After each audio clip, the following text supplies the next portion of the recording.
Hello everyone. ये video में हम लोग डिस्कस करने वाले जो हमारा सीएमए इंटरमीडिएट का पेपर 8 है कॉस्ट अकाउंटिंग, उसका जो इंस्टीट्यूट ने एक एमसीक्यू बैंक निकाला था उसमें बहुत सारा एमसीक्यू है। आई थिंक अराउंड 295 एमसीक्यू के आसपास है पेपर 8 के अंदर में। ये सारे के सारे एमसीक्यू को हम लोग फटाफट डिस्कस करते हैं इस पर्टिकुलर वीडियो में। चलो एक काम करते हैं, हम लोग सीधा आते हैं। हमारा क्वेश्चन नंबर 1 देखो क्या लिखा हुआ है। क्या हमारा क्वेश्चन 1 प्राइम कॉस्ट इज, बड़ा इजी क्वेश्चन है। प्राइम कॉस्ट के अंदर में क्या आता है? Direct material, direct wages, direct expense, यानी सारा का सारा डायरेक्ट कॉस्ट। तो all cost incurred in manufacturing, नहीं, the total of direct cost. Answer क्या बनेगा? ऑप्शन 2। अब आगे बोलता है company employs 3 drivers to deliver goods to its customer. Customer को गुड्स डिलीवर करना है, उसके लिए 3 ड्राइवर को एम्प्लॉय किया गया है। ऐसे ड्राइवर का सैलरी कहां जाएगा? अब इसका ऑब्जेक्टिव क्या है? फिनिश गुड्स को डिस्ट्रीब्यूट करना। सो ऑब्वियस सा बात है, कहां पर जाने वाला है? Selling and distribution overhead. Company has to pay ₹1 per unit royalty. अब जैसी वर्ड रॉयल्टी आया, याद करना जब डायरेक्ट एक्सपेंस के बारे में पढ़े थे, जो रॉयल्टी ऑन प्रोडक्शन होता है ये मेरा डायरेक्ट एक्सपेंस का पार्ट है, ये जाएगा डायरेक्ट एक्सपेंस में। Dash is a method of dealing with overhead which involves spreading common cost. Common cost को सब में बांटना है। एलोकेशन में एग्जैक्ट जो कॉस्ट जिस डिपार्टमेंट में लगा उस पर लिखते थे, अपोर्शनमेंट में बांटते थे। आंसर क्या आएगा? apportionment. Which of the following classification is meant for distinction between direct and indirect cost? अब डायरेक्ट कॉस्ट क्या है, इनडायरेक्ट कॉस्ट क्या है, वो कौन से बेसिस पे क्लासिफाई करते हैं? फंक्शन के अंदर में क्लासिफिकेशन होता है production overhead, admin overhead, selling overhead. Variability में बांटते हैं fixed, semi variable and variable. Controllability में बांटते हैं controllable cost and uncontrollable cost. Direct indirect हम लोग बांटते हैं एलिमेंट के बेसिस पे। मेरा अगला which of the following is applicable for cost control. मेरा कॉस्ट कंट्रोल के लिए इनमें से कौन सा चीज एप्लीकेबल है? It is related with the future, नहीं, फ्यूचर से रिलेट करता है cost reduction. It is a corrective, क्या लिखा हुआ है? हाँ, it is a corrective measure, नहीं, इट्स अ प्रिवेंटिव मेजर। ये करेक्टिव मेजर कॉस्ट रिडक्शन होता है। It ends when the target are achieved, correct. यानी कॉस्ट कंट्रोल का काम क्या है? जैसे ही मेरा टारगेट अचीव हुआ है, काम खत्म, कॉस्ट कंट्रोल का काम हो गया। इट चैलेंजेस अ स्टैंडर्ड, ये आता है कॉस्ट रिडक्शन में। Dash is anything for which a separate measurement of cost required. यानी जो भी चीज के लिए हम लोग कॉस्ट कैलकुलेट कर सकते हैं उसे कहते हैं कॉस्ट ऑब्जेक्ट। एक प्रोडक्ट का निकालना है कॉस्ट, तो प्रोडक्ट कॉस्ट ऑब्जेक्ट है। एक सर्विस का कॉस्ट निकालना है, सर्विस कॉस्ट ऑब्जेक्ट है। एक डिपार्टमेंट का कॉस्ट निकालना है, वो डिपार्टमेंट कॉस्ट ऑब्जेक्ट है। आंसर आएगा cost object. Ticket counter in a metro station is an example of. अब मेट्रो स्टेशन में एक टिकट काउंटर बनाया हुआ है, उसका एग्जाम्पल क्या है? ऑब्वियस है, टिकट काउंटर में एक कस्टमर जाएगा, टिकट लेगा, और जब टिकट लेगा तो जो टिकट काउंटर है उसका रेवेन्यू बढ़ेगा, मेट्रो का रेवेन्यू बढ़ेगा, तो ये क्या है? एक रेवेन्यू सेंटर। मेरा क्वेश्चन बनाइए, विच of the following is an example of functional classification of cost. Functional अभी हम जस्ट यहां पे डिस्कस किया था। फंक्शन में क्या आता है? Factory overhead, admin overhead, selling overhead. अब देखिए इसमें कौन सा एग्जांपल दिया है? Factory overhead. क्वेश्चन नंबर 10, मेरा absorption costing is also referred as. Absorption costing का मतलब क्या? एब्जॉर्प्शन कॉस्टिंग का एक और नाम हिस्टोरिकल कॉस्टिंग है। यस, एब्जॉर्प्शन में ओआरआर निकालते हैं, यानी बजटेड ओवरहेड के बेसिस पे। ट्रेडिशनल पुराने जमाने का कॉस्ट ये था कि नए जमाने के कॉस्ट को एक्टिविटी बेस्ड कॉस्टिंग बोलते हैं। फुल कॉस्टिंग, कारण क्या? एब्जॉर्प्शन कॉस्टिंग में वेरिएबल कॉस्ट, फिक्स्ड कॉस्ट दोनों आता है। आंसर है all of the above. The main purpose of cost accounting. Cost accounting को पढ़ने का मेन ऑब्जेक्टिव क्या है? हमेशा टॉप मैनेजमेंट को असिस्ट करना डिसीजन लेने के लिए। प्रॉफिट बनाना, इन्वेंट्री वैल्यूएशन करना, प्राइस निकालना नहीं, to provide information to management for decision making, ये मेन ऑब्जेक्टिव है। Dash is anything for which a separate measurement is required. अभी जस्ट सेम क्वेश्चन पढ़े थे, ये वापस आ गया। आंसर है कॉस्ट ऑब्जेक्ट। अरे यार तो सेम है। Which of the following is true about cost control. अच्छा, यहाँ is applicable for cost control, same चीज आ गया। ये it ends when the target is achieved. चलो, which cost unit in power sector. Power sector के अंदर में कॉस्ट यूनिट क्या होता है? केडब्ल्यूएच, एमडब्ल्यूएच या हॉर्स पावर। आंसर क्या है? केडब्ल्यूएच। Process costing method is suitable for. Process costing कहां लगता है? वो इंडस्ट्री जहां पे कोई भी गुड्स को प्रोड्यूस या मैन्युफैक्चर करे जो एक से ज्यादा प्रोसेस के थ्रू निकलेगा। ट्रांसपोर्ट सेक्टर, याद करना, ट्रांसपोर्टेशन सर्विस कॉस्टिंग या ऑपरेटिंग कॉस्टिंग में पढ़े थे। Dam construction, long term construction project, contract costing. Furniture making एक पर्टिकुलर कस्टमर पे डिपेंड करता है, जॉब कॉस्टिंग, और केमिकल इंडस्ट्री में प्रोसेस के थ्रू निकलता है। और distinction between direct cost and indirect cost, same example पढ़ा हुआ था। डायरेक्ट इनडायरेक्ट होता है फंक्शन एलिमेंट वाइज, आंसर रहेगा बाय एलिमेंट। चलो मेरा अगला question number 17। The advantage of using IT in cost accounting does not include, इनमें कौन सा आईटी का एडवांटेज नहीं है, क्या है जरा देखें। सिंगल पॉइंट डेटा एंट्री, ये तो एडवांटेज है, एक ही जगह डेटा डाल, बाकी सारा कैलकुलेशन खुद कर देगा। Stock need to be reconciled with the GRN, ये भी एडवांटेज है। नहीं एक second, stock needs to be reconciled by GRN, नहीं, this is not an advantage, यहां तो रिकंसिलेशन करने का झमेला है। Reduction in multiplicity of document, advantage है। इंटीग्रेट करते हैं सारे डॉक्यूमेंट को, एडवांटेज है। टैक्सी प्रोवाइडर चार्जेस मिनिमम ₹80, 80 रुपया मिनिमम चार्ज करता है, और उसके बाद 12 रुपया पर किलोमीटर, एक और किलोमीटर चले 12 रुपया, एक और किलोमीटर चले 12 रुपया, एक और किलोमीटर चले 12 रुपया। क्वेश्चन उठता है क्या चीज का एग्जांपल है, देखो 80 रुपीज फिक्स्ड है, बाकी वेरी करता है, एग्जांपल है सेमी वेरिएबल का। मेरा अगला है question number 19। A limited has 3 production department and each department has machine, which of the following can not be treated as cost centre for cost allocation.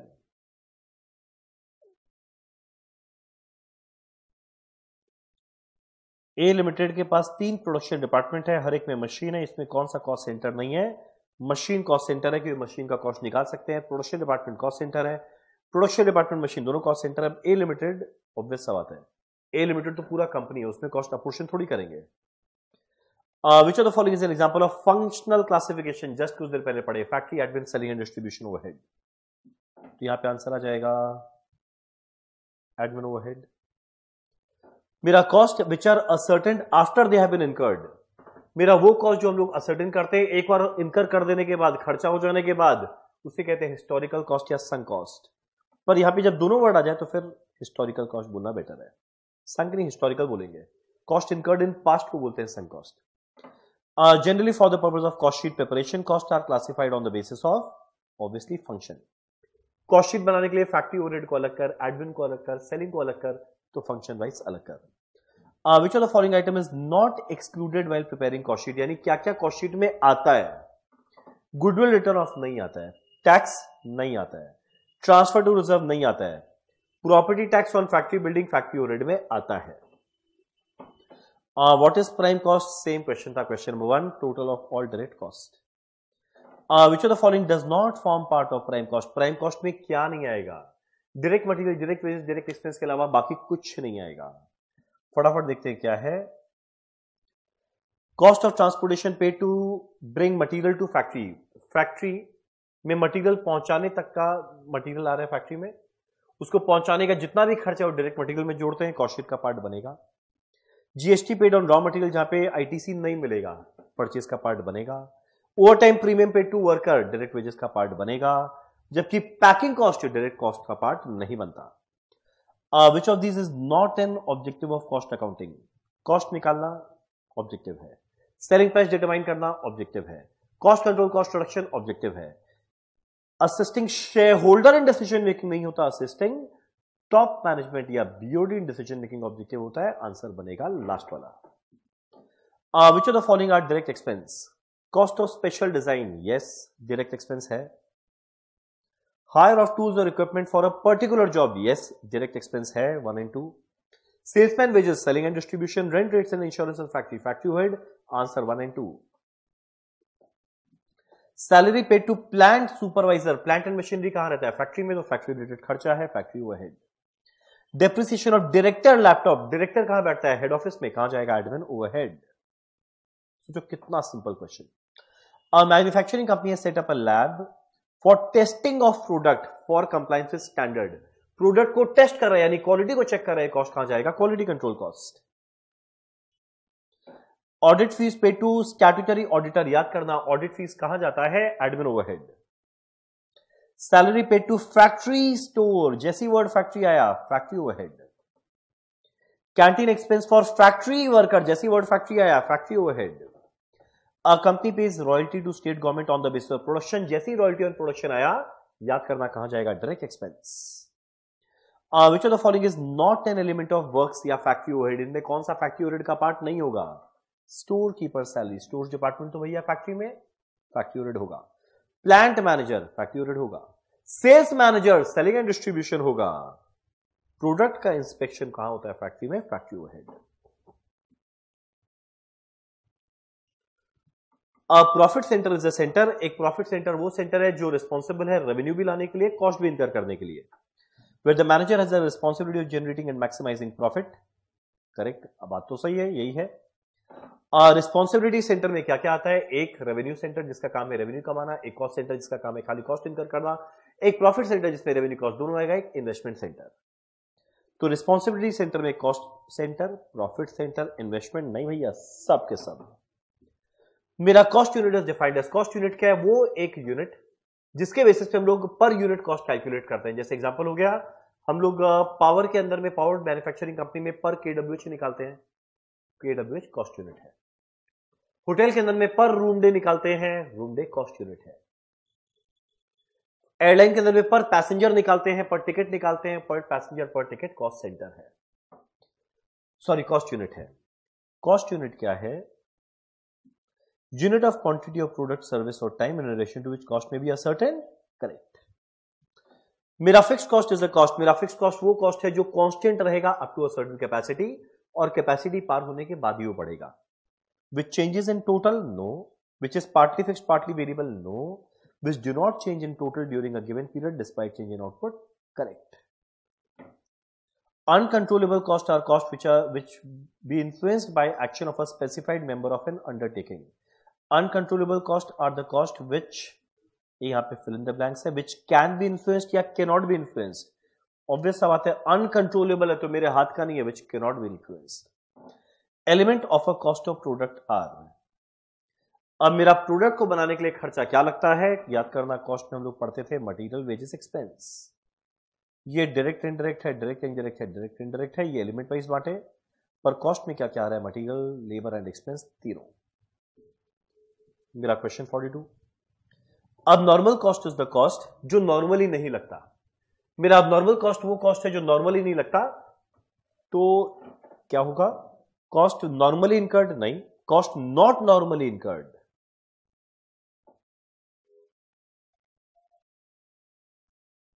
Cost which is included, cost which, answer रहेगा option 2। मेरा conversion cost include cost of converting raw material into finish goods. मेरा conversion cost का objective क्या है? Factory में raw material है, FG बनाना है, raw material से फिनिश गुड्स। कैलकुलेट करना है prime cost from the following information. Direct material purchase दिया है, मटेरियल कंज्यूम दिया है, पहला line raw material consume, direct labour पता है, डायरेक्ट एक्सपेंस पता है, तीनों को जोड़ दे कितना आ जाएगा? 1,70,000। आंसर बनेगा 1,70,000। चलो डन। कैलकुलेट करना है कॉस्ट ऑफ सेल। मेरा नेट वर्क्स कॉस्ट दिया हुआ है 2 lakh, office and administration overhead दिया हुआ है, opening stock of WIP, closing stock of WIP दिया है। ये मेरे लिए कोई काम का नहीं है क्योंकि ऑलरेडी वर्क्स कॉस्ट के पहले आ चुका है। There is no opening stock of FG, closing stock of FG दिया है, सेलिंग ओवरहेड दिया है, तो net factory of works cost है 2 लाख। उसमें ऑफिस एंड एडमिन को ऐड करेंगे 1 लाख, मिलाकर आया कॉस्ट ऑफ प्रोडक्शन, माइनस करेंगे क्लोजिंग एफजी, ये 3 लाख। क्लोजिंग एफजी है 30,000, मिलाकर आया COGS 270। Selling and distribution overhead कितना है? सेलिंग एंड डिस्ट्रीब्यूशन ओवरहेड 10,000, इसको ऐड कर मिलाकर आएगा 2,80,000। परफेक्ट। चलो मेरा अगला question 48। Which of the following is considered as normal loss of material? इनमें कौन सा नॉर्मल लॉस है? अब नॉर्मल लॉस में क्या आने वाला है मेरा भाई? Pilferage, this is not normal.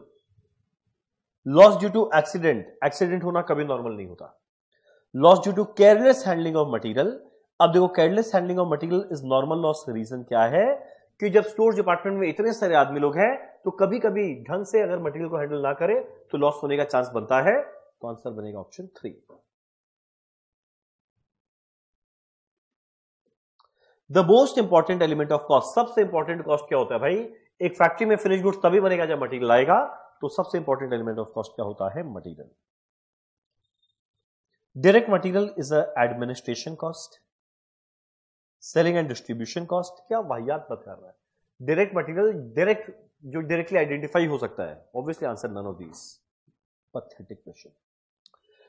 Which of the following is considered as accounting record. अब बिन कार्ड में खाली क्वांटिटी को रिकॉर्ड करते थे, एक स्टोर्स डिपार्टमेंट के अंदर में बिन में कितना क्वांटिटी पड़ा है वो लिखते थे, तो ये अकाउंटिंग रिकॉर्ड नहीं है। बिल ऑफ मटेरियल बिल्कुल भी अकाउंटिंग रिकॉर्ड नहीं होता, कि बिल ऑफ मटेरियल में लिखते हैं कि एक प्रोडक्ट को बनाने में कितना कितना रॉ मटेरियल लगना चाहिए। स्टोर्स लेजर के अंदर में क्वांटिटी रेट वैल्यू भी आता है, इसीलिए अकाउंटिंग रिकॉर्ड है। In which of the following method of pricing cost lag behind the current economic value. यानी जो करंट इकोनॉमिक वैल्यू है, कॉस्ट पहले चलता है। वो कब होता है? जब हम लोग फीफो लगाते हैं, कि फीफो वाले में करंट वाले को आउट नहीं करते, पहले वाले को आउट करते हैं। तो कोई पूछे भैया खर्चा क्या लगा, तो जो पहले मटेरियल आया वो मेरा खर्चा लगा, तो आंसर क्या आएगा? FIFO.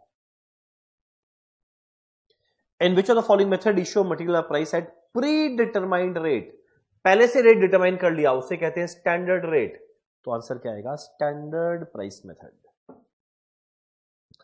Which of the following methods smooth out the effect of fluctuation when material prices fluctuate widely? जब material prices बहुत fluctuate हो रहा है, उस समय कौन सा मेथड इस प्राइस फ्लक्चुएशन को नॉर्मल करता है? Weighted average method. In which of the following incentive plan of payment wage on time basis are not considered? Time basis consider नहीं होते, यानी जहां पे पीस रेट पे लगता है। हेल्से में टाइम रेट था, time taken into time saved, ये सब sorry 50% of time saved. Rowan में time taken into time saved, time पर। Taylor differential piece rate system, नाम खुद ही बता दिया भैया, पीस रेट है तो यहां पे टाइम बेसिस नहीं लगा। Cost of idle time arising due to non availability of raw material. Raw material available नहीं था, इसलिए वर्कर खाली बैठे हैं, यानी आइडल है, पर ये नॉर्मल रीजन नहीं है। ये क्या है? Abnormal reason. अबनॉर्मल रीजन में क्या आता है? रॉ मटेरियल नहीं है, पावर फेलियर, मशीन ब्रेकडाउन। और जैसे शब्द अबनॉर्मल आता है, हम लोग कहां ट्रांसफर करते हैं? Costing PL, charge to costing PL. 58 when overtime is required for meeting urgent order, overtime premium should be. एक अर्जेंट ऑर्डर आ गया है जिस चीज के लिए मेरे को फटाफट ओवरटाइम काम करना पड़ेगा। अब जब अर्जेंट ऑर्डर्स आ गया जिसके लिए करना पड़ेगा, ये पीएल में नहीं जाएगा, ये हम लोग कहां डालेंगे? ओवरहेड कॉस्ट में। Labour turnover is measured by, labour turnover का बहुत सारा मेथड था, separation, replacement, new recruitment and flux formula. Number of worker separated by average worker, number of worker replaced by average worker, number of new addition by average worker, और तीनों का summation. Number of worker replaced by average worker correct है। Number of worker left by number of in the beginning plus number at the end is measured bye, तो भैया answer तो पहला वाले दिख रहा है। Number of worker by number of worker in the beginning, beginning भी नहीं होता, और यहां beginning plus at the end नहीं, डिवाइड हमेशा करते हैं एवरेज वर्कर से। Idle time is, idle time का मतलब क्या? जब वर्कर फैक्ट्री के अंदर में है, पैसा मिला पर काम नहीं किया। Time spend by worker in factory, time spend by worker in office, time spend by worker of their work, of their work, काम नहीं किया, ऑन द वर्क यानी काम किया, of the work. Over time, over time कब? जब जो normal time करना चाहिए उससे एक्चुअल में ज्यादा टाइम काम करे, उससे कहते हैं ओवर टाइम। तो क्या है? Actual are being more than normal time. Labour productivity is measured by comparing. अब लेबर कितना प्रोडक्टिव है ये हम लोग कैसे कंपेयर करते हैं? कितना टाइम दिया, कितना टाइम लिया, या कितना आउटपुट बनाना था, कितना आउटपुट बनाया। दो तरीका होता है लेबर के एफिशिएंसी या प्रोडक्टिविटी को मेजर करने का। टाइम के बेसिस पे मेजर कर, कितना टाइम दिया, कितना टाइम लिया, या आउटपुट के बेसिस पे मेजर कर, कितना आउटपुट बनाना था, कितना आउटपुट बनाया। Total output with total man hour correct. Added value for product with total wage cost, actual time, standard time, answer है all. If time saved is less than 50% of standard time, then wage under Rowan and Halsey premium plan on comparison gives, अब time saved 50 is less than 50% of standard time। मान लो standard time है 10, time saved 50% of standard time से कम है, मान लो 4, तो time taken 6 हुआ। अब एक बार का रेट पर आर तुम 1 ही रुपया मान लो, निकालना क्या है? Bonus as per Halsey and Rowan में कौन ज्यादा? अब अगर हेल्थ से निकालेंगे 50% of time save into rate per hour 2 रुपया, रो 1 में निकालेंगे time taken into time saved by time allowed into rate per hour 2.4। जी देखो हेल्से के अंदर में कम है, रो 1 में ज्यादा है, तो more wages to worker under Halsey नहीं, more wages to worker under Rowan 1। Answer बनेगा ये वाला। मेरा Taylor differential piece rate system है। If a worker fails to complete the task within the standard time, इसका एक simple formula है कि अगर बाई चांस टेलर के अंदर में जितना टाइम दिया गया उससे कम, उससे उस समय में वो काम नहीं कर पाया तो उसको नॉर्मल पैसा नहीं मिलेगा, उसको मिलेगा 83% ऑफ पीस रेट। और मान लो टारगेट अचीव कर लेगा तब मिलता है 125% of peace rate. Direct expenses dash includes imputed cost. Direct expenses dash include imputed cost. Imputed मतलब जहां पे खर्चा लगा नहीं, एक तरह का अपॉर्चुनिटी कॉस्ट। तो डायरेक्ट एक्सपेंस में हमेशा जो एक्चुअल खर्चा लगता है वही लिखते हैं, तो will not include, shall not include imputed cost. Direct expenses that does not meet the test of materiality can be treated as part of factory overhead. अब अगर डायरेक्ट एक्सपेंस है तो सही, पर वो इतना इमटीरियल है कि भैया उसके लिए हम दिमाग क्यों लगाए, तुम फालतू में डायरेक्ट में ले जाने का मेहनत क्यों करे, उसको इनडायरेक्ट मान के हम उसको हटा देगा। Example of direct expense rent नहीं, royalty on production example of direct expense होता था। दी अलॉटमेंट, जैसे ही शब्द अलॉटमेंट आया इसका मतलब होता है एलोकेशन। एलोकेशन मतलब क्या, जब मेरे को एग्जैक्ट पता रहे कौन सा डिपार्टमेंट में खर्चा एग्जैक्ट कितना लगा, उसको हम लोग एलोकेट करते हैं, कॉस्ट एलोकेशन। और डायरेक्टर का रेम्यूनरेशन, डायरेक्टर का रेम्यूनरेशन, डायरेक्टर कहां बैठता है, हेड ऑफिस में, admin overhead. Charging to a cost centre those overhead that result solely for the existence of that cost centre. एक खर्चा जो एक कॉस्ट सेंटर में लगा है, खाली उसी वजह से लगा है, उसे कहते हैं कॉस्ट एलोकेशन। एब्जॉर्प्शन का मतलब क्या, एब्जॉर्प्शन का मतलब क्या होता है, जो मेरा ओवरहेड का कॉस्ट है उसको एब्जॉर्ब या रिकवर करना है हमारे किसी कॉस्ट सेंटर से। कॉस्ट सेंटर नहीं बोलना चाहिए, कॉस्ट यूनिट से, जिस चीज का हम लोग कॉस्ट निकाल रहे हैं। Charging of overhead to cost centre नहीं, charging of overhead to cost units. When the amount of under or over recovery is significant, और अंडर ओवर रिकवरी का अमाउंट बहुत बड़ा है, तो मुझे क्या करना चाहिए, याद करना अंडर ओवर रिकवरी का दो ट्रीटमेंट, नॉर्मल एंड अबनॉर्मल होता था। अब नॉर्मल कॉस्टिंग पीएल में जाता था, नॉर्मल वाले को FG sold closing FG closing WIP में बांटते थे एक सप्लीमेंट्री रेट निकाल के, तो यहां पे निकालेंगे supplementary rate. Selling and distribution overhead are absorbed on the basis of, अब तीन तरह का ओवरहेड है। फैक्ट्री ओवरहेड को जब भी हम लोग परसेंटेज निकालते हैं वो हमेशा निकालते हैं वेजेस पे। एडमिन ओवरहेड, सेलिंग ओवरहेड का जब भी निकालते हैं हम लोग हमेशा निकालते हैं as a percentage of factory works cost. Oh wait, factory works cost rate per unit भी देखो निकाल सकते हैं, सेलिंग प्राइस पे भी सेलिंग एंड डिस्ट्रीब्यूशन डिपेंड करता है, तो answer any of the above हो जाएगा। अगला primary packing is a part of. अब मेरा जो प्राइमरी पैकिंग है, याद करो जब हम लोग ऐड करते थे फिर लास्ट में मेरे को मिलता था कॉस्ट ऑफ प्रोडक्शन, तो प्राइमरी पैकिंग ना डायरेक्ट मटेरियल ना सेलिंग एंड डिस्ट्रीब्यूशन, ये प्रोडक्शन कॉस्ट का पार्ट है। मेरा normal capacity of a plant refers to the difference between, अब मेरा नॉर्मल कैपेसिटी के अंदर में क्या आता है, जितना मेरा प्रैक्टिकल कैपेसिटी अवेलेबल है उसमें जो मेरा नॉर्मल आइडल टाइम जो हमको पता है हम काम नहीं कर पाएगा उसको हटाओ, बाकी नॉर्मल कैपेसिटी है। तो मेरा normal capacity of a plant refers to difference between practical capacity and idle capacity, जो मुझे पता है नहीं काम नहीं करूंगा। When the amount of overhead absorbed यानी recovered is less than the incurred. Recover is less, खर्चा लगा ज्यादा, रिकवर इज लेस, रिकवर कम किए, under recovery. Dash is the scientific and accurate method of factory overhead absorption. सबसे बढ़िया मेरा factory overhead को एब्जॉर्ब करने का तरीका क्या होता है, आइदर लेबर आर पे निकालो लेबर इंटेंसिव इंडस्ट्री में, या मशीन आर पे निकालो कैपिटल इंटेंसिव इंडस्ट्री में। परसेंटेज ऑफ प्राइम कॉस्ट नहीं, machine hour rate yes, direct material नहीं, डायरेक्ट लेबर नहीं।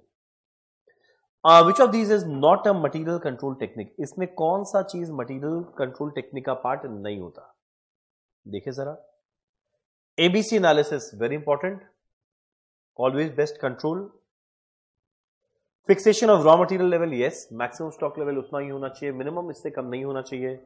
मेंटेनिंग स्टोर ले जा रही है, तो भैया एक काम हो गया, उसके बाद खाली अकाउंटिंग कर रहे हैं, तो इसमें कॉस्ट कंट्रोल कुछ नहीं हो रहा है। And slow and non moving पे कंट्रोल करना, तो आंसर रहेगा 3। Out of the following which is not the work of purchase department, इसमें कौन सा परचेज डिपार्टमेंट का काम नहीं है? परचेज रिक्विजिशन रिसीव करना है, स्टोर्स वाले को मटेरियल चाहिए, डायरेक्टली सप्लायर को बोलेगा नहीं, परचेज डिपार्टमेंट को बोलेगा भाई तुम मंगवाना, परचेज रिक्विजिशन आया। और उसके बाद परचेज डिपार्टमेंट अलग अलग कौन कौन सा सोर्स से मटेरियल मिल सकता है वो खोजेगा। Prepare and execution of purchase order, बाद में सिलेक्ट करके परचेज ऑर्डर देगा, वो भी उसका काम है। अकाउंटिंग करना तो अकाउंट्स डिपार्टमेंट का काम है, परचेज वाले का नहीं। बिन कार्ड के एक ऐसा डॉक्यूमेंट जो एक फैक्ट्री के अंदर में बहुत सारा बिन रैक या कंटेनर रहता है जिसमें मटेरियल रहता है, उस पर एक कागज का टुकड़ा है जिसमें खाली क्वांटिटी लिखा रहता है कि इस रैक के अंदर में कितना क्वांटिटी पड़ा है, यहां पे ओनली क्वांटिटी रहता है। तो quantitative record of material received, issued and balance.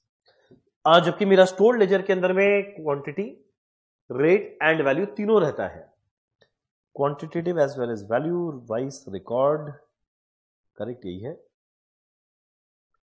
चलो क्वेश्चन 22, मेरा रीऑर्डर लेवल का फॉर्मूला क्या है? Maximum consumption to maximum lead time. चलो ये रहा मेरा इकोनॉमिक ऑर्डर क्वांटिटी, वो क्वांटिटी है जिस जगह मेरा टोटल कॉस्ट कम होता है। और याद करना ईओक्यू के अंदर में ऑर्डरिंग कॉस्ट, कैरिंग कॉस्ट एक दूसरे को इंटरसेक्ट करता था, तो जहां पे ordering cost and carrying cost का वैल्यू मिनिमम भी रहता है क्योंकि वही बेस्ट क्वांटिटी एंड इक्वल भी रहता है। एबीसी एनालिसिस, जहां पे वो कंट्रोल है जहां पे हम लोग ए, बी और सी को क्लासिफाई करते हैं based on their respective values, not based on quantity.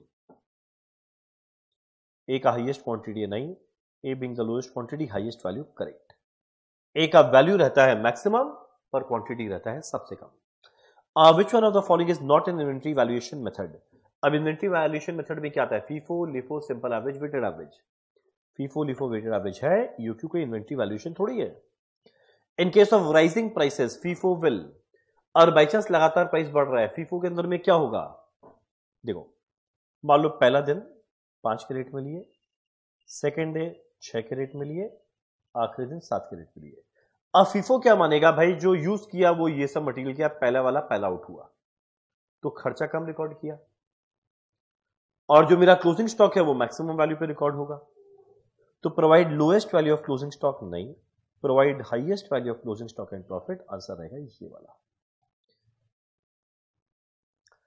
चलो in case of rising prices LIFO will, अब लिफो के अंदर में अज्यूम करेगा जो लास्ट वाला है वो यूज हो गया, क्लोजिंग स्टॉक शुरू वाला पड़ा रहा होगा, यानी क्लोजिंग स्टॉक का वैल्यू सबसे कम रहेगा, प्रॉफिट भी सबसे कम रहेगा, lowest value of closing stock and profit. Calculate करना है रीऑर्डर लेवल, कंजम्पशन दिया हुआ है इतना, फॉर्मूला मैक्स इनटू मैक्स, तो मैक्सिमम कंजम्पशन कितना है 200 और मैक्सिमम लीड टाइम कितना है 28, तो 200 वेट। ध्यान देना ये कंजम्पशन पर वीक है और ये पर डे है, तो डिवाइड करना पड़ेगा 7 से, तो अब ये कितना आ जाएगा 800 यूनिट, आंसर बन गया 800। कैलकुलेट करना यूक्यू, जब ए पता है ओ पता है, कैरिंग कॉस्ट जब भी परसेंटेज में रहेगा हमेशा मल्टीप्लाई करते हैं परचेज पर यूनिट से, 100 का 5% होता है 5, √2 इंटू 24,000 इंटू 10 डिवाइडेड बाय 5।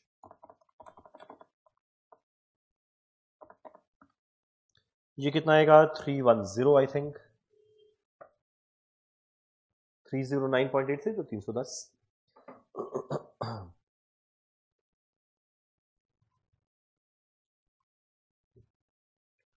चलो हमारा अगला क्वेश्चन है, कैलकुलेट करना है value of closing stock from the following according to FIFO method.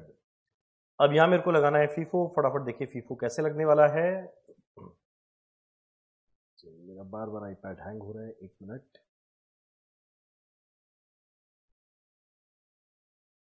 चलो अब लगाना है फीफो, वैल्यू करना है क्लोजिंग स्टॉक। 1 जनवरी को 50 यूनिट है @4, 2 तारीख को 30 यूनिट इशू कर दिया, तो जैसे 2 तारीख को 30 यूनिट इशू किया 50 में 30 गया यानी बचेगा 20 @4। अब अगला 5 तारीख को 100 यूनिट और परचेज की @5, तो 20 @4 था, 100 @5 और आ गया। 12 तारीख को और खरीदे 200 यूनिट @450 और आ गया। अब 18 तारीख को 150 यूनिट इशू करना है, मुझे लगाना है फीफो, जो पहले आया वो पहले जाएगा। तो 150 में 20 गया, बचा 130, 100 और गया, बचा 30, यहां बचा 200 में 30 में गए यानी 170, इसका रेट है 4.5। कैलकुलेट करना कितना आएगा, 765। अब ये सेम क्वेश्चन में मेरे को लगाना है लिफो।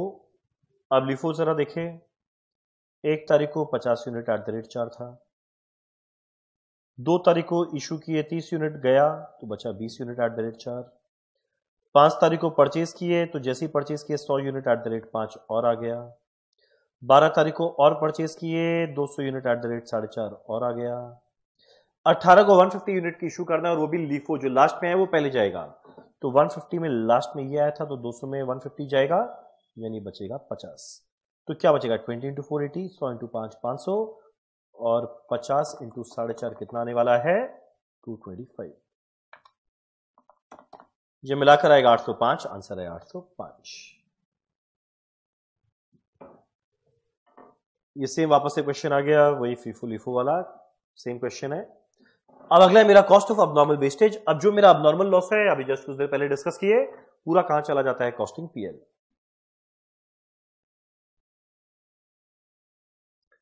मुझे कैलकुलेट करना है reorder level from the following, और क्वेश्चन में सेफ्टी स्टॉक दिया है। जैसे ही सेफ्टी स्टॉक आएगा फॉर्मूला होगा safety stock plus normal consumption into normal lead time. Safety stock है 1000, मेरा नॉर्मल कंजम्पशन है 500, नॉर्मल लीड टाइम है 12, तो 500 × 12 6000 प्लस 1000 कितना आने वाला है, 7000 यूनिट्स। परफेक्ट। अब अगला मेरे को कैलकुलेट करना है फ्रॉम द फॉलोइंग, कैलकुलेट करना है extra cost of material by following EOQ. ओ भाई ये तो पूरा फुल फ्लेजेड क्वेश्चन आ गया, और वो भी 2 नंबर के एमसीक्यू में। तो पहले मेरे को ईओक्यू निकालना है, ए दिया हुआ है, ओ दिया हुआ है, कैरिंग कॉस्ट दिया हुआ है। तो अगर हम लोग कैलकुलेट करें EOQ, √2 × A × O divided by C, और कैलकुलेट करेगा ये आएगा 300 यूनिट। जबकि आज के दिन ये परचेस करता है पूरा 45,000 यूनिट साथ में। कारण क्या है, इसको 10% डिस्काउंट मिलता है। तो अभी काम करें फटाफट, अगर हम लोग निकाले 2 column EOQ and present policy. आज के दिन एनुअल रिक्वायरमेंट है दोनों में 45,000। मेरा क्वांटिटी पर ऑर्डर आज के दिन ईओक्यू में 300 यूनिट करके लेते हैं, पर अभी फिलहाल 45,000 यूनिट साथ में। डिवाइड करेंगे क्या मिलेगा, नंबर ऑफ ऑर्डर्स, ये आएगा 150, ये आएगा 1। अब अगला है मेरा कॉस्ट पर यूनिट। मेरा कॉस्ट पर यूनिट कितना है भाई, 50 रुपया, और यहाँ पे 10% डिस्काउंट दिया यानी कितना आ रहा है, 45। मेरा अगला है ऑर्डरिंग कॉस्ट। ऑर्डरिंग कॉस्ट कैसे मिलेगा, हर ऑर्डर पे 10 रुपया, तो जितनी बार ऑर्डर दिए इंटू 10। मेरा कैरिंग कॉस्ट, जितना यूनिट परचेज किए Q divided by 2 × C। What is C, carrying cost per unit per annum कितना है, 10, तो ये आने वाला है 1500 और ये आने वाला है 225। और लास्ट में परचेज कॉस्ट साल भर में इतना लेना है, इस रेट में लेना है, ये आएगा 22,50,000, 20,25,000। सो जैसे हम लोग सबको ऐड करेंगे ये आने वाला है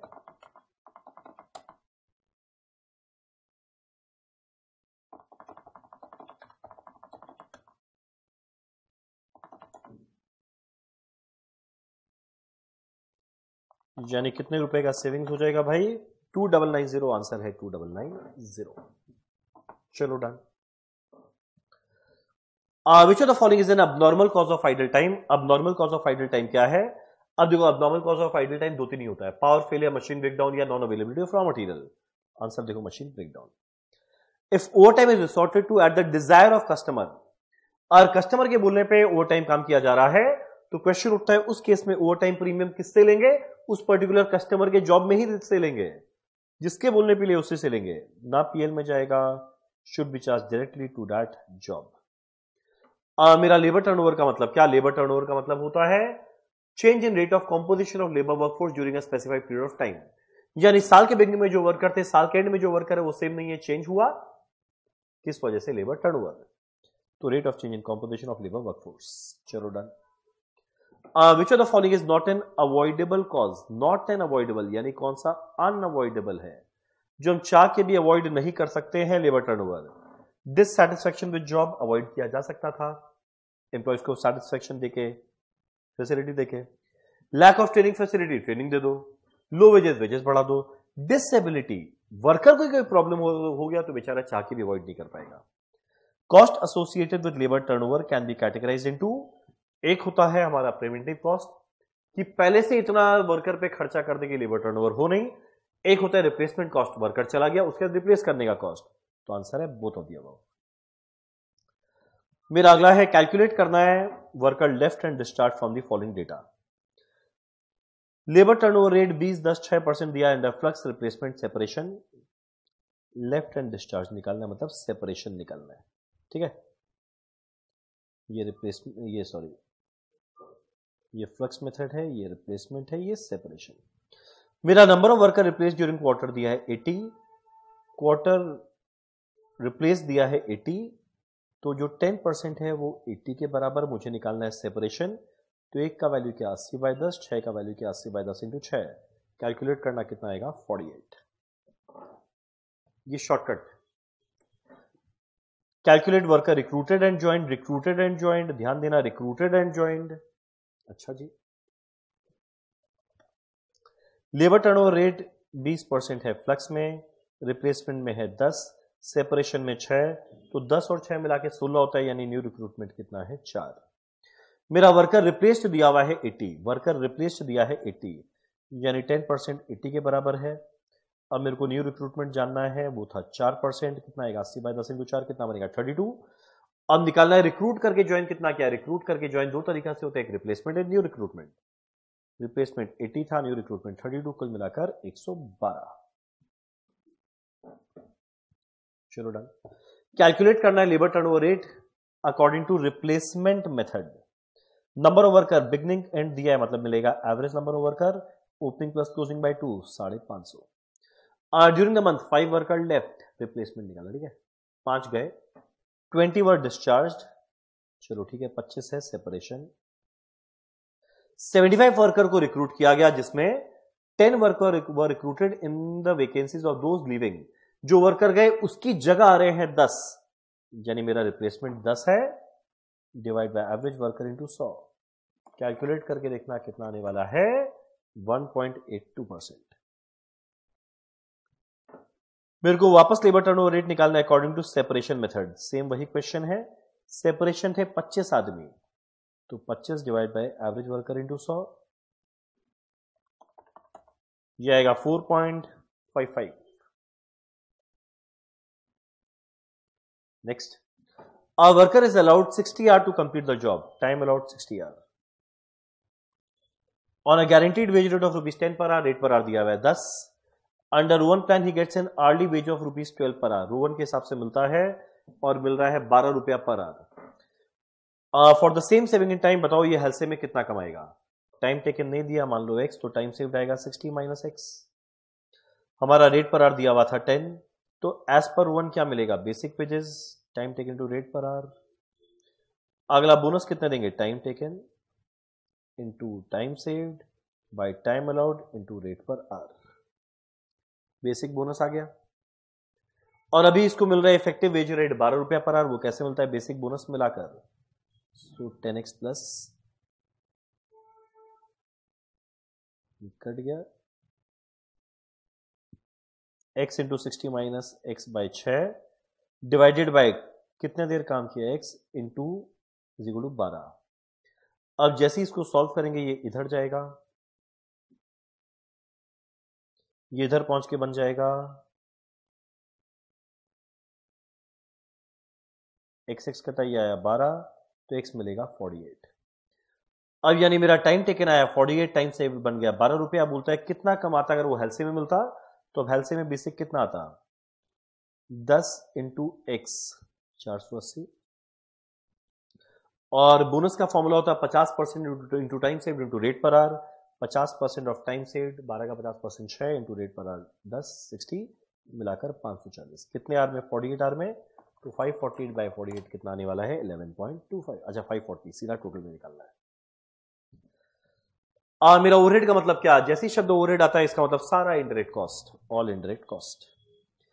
अलॉटमेंट, जैसे ही वर्ड अलॉटमेंट आया सेम क्वेश्चन था allocation. Which of the following is not a method of cost absorption, cost absorption का इनमें कौन सा मेथड नहीं है। कॉस्ट एब्जॉर्प्शन मतलब ओआरआर निकालने के लिए 6 मेथड था। आइदर ओआरआर निकालते हैं यूनिट पे, या निकालते हैं direct material cost, direct wages, prime cost, labour hour, machine hour. तो वेजेस भी है, मटेरियल भी है, मशीन आर भी, लेबर आर है। रिपीटेड डिस्ट्रीब्यूशन ऐसा मेथड नहीं होता। Service department cost should be allocated to, service department के कॉस्ट को किसमें बांटना चाहिए? ऑब्वियस सा बात है, जिसके अंदर में सर्विस दिया। और सर्विस डिपार्टमेंट सर्विस किसको देता है? Both production and service departments. Most suitable basis for apportioning insurance of machine, insurance of machine को बांटने का सबसे बढ़िया तरीका क्या है? Value of machine. Blanket overhead rate, blanket overhead rate का मतलब होता है सिंगल ओवरहेड रेट, जहां पे सारे के सारे फैक्ट्री का एक सिंगल रेट निकालते हैं, सारे प्रोडक्शन डिपार्टमेंट के ओवरहेड को जोड़ के, सारे बेस को एक साथ में जोड़ के। One single overhead absorption rate for the whole factory, correct.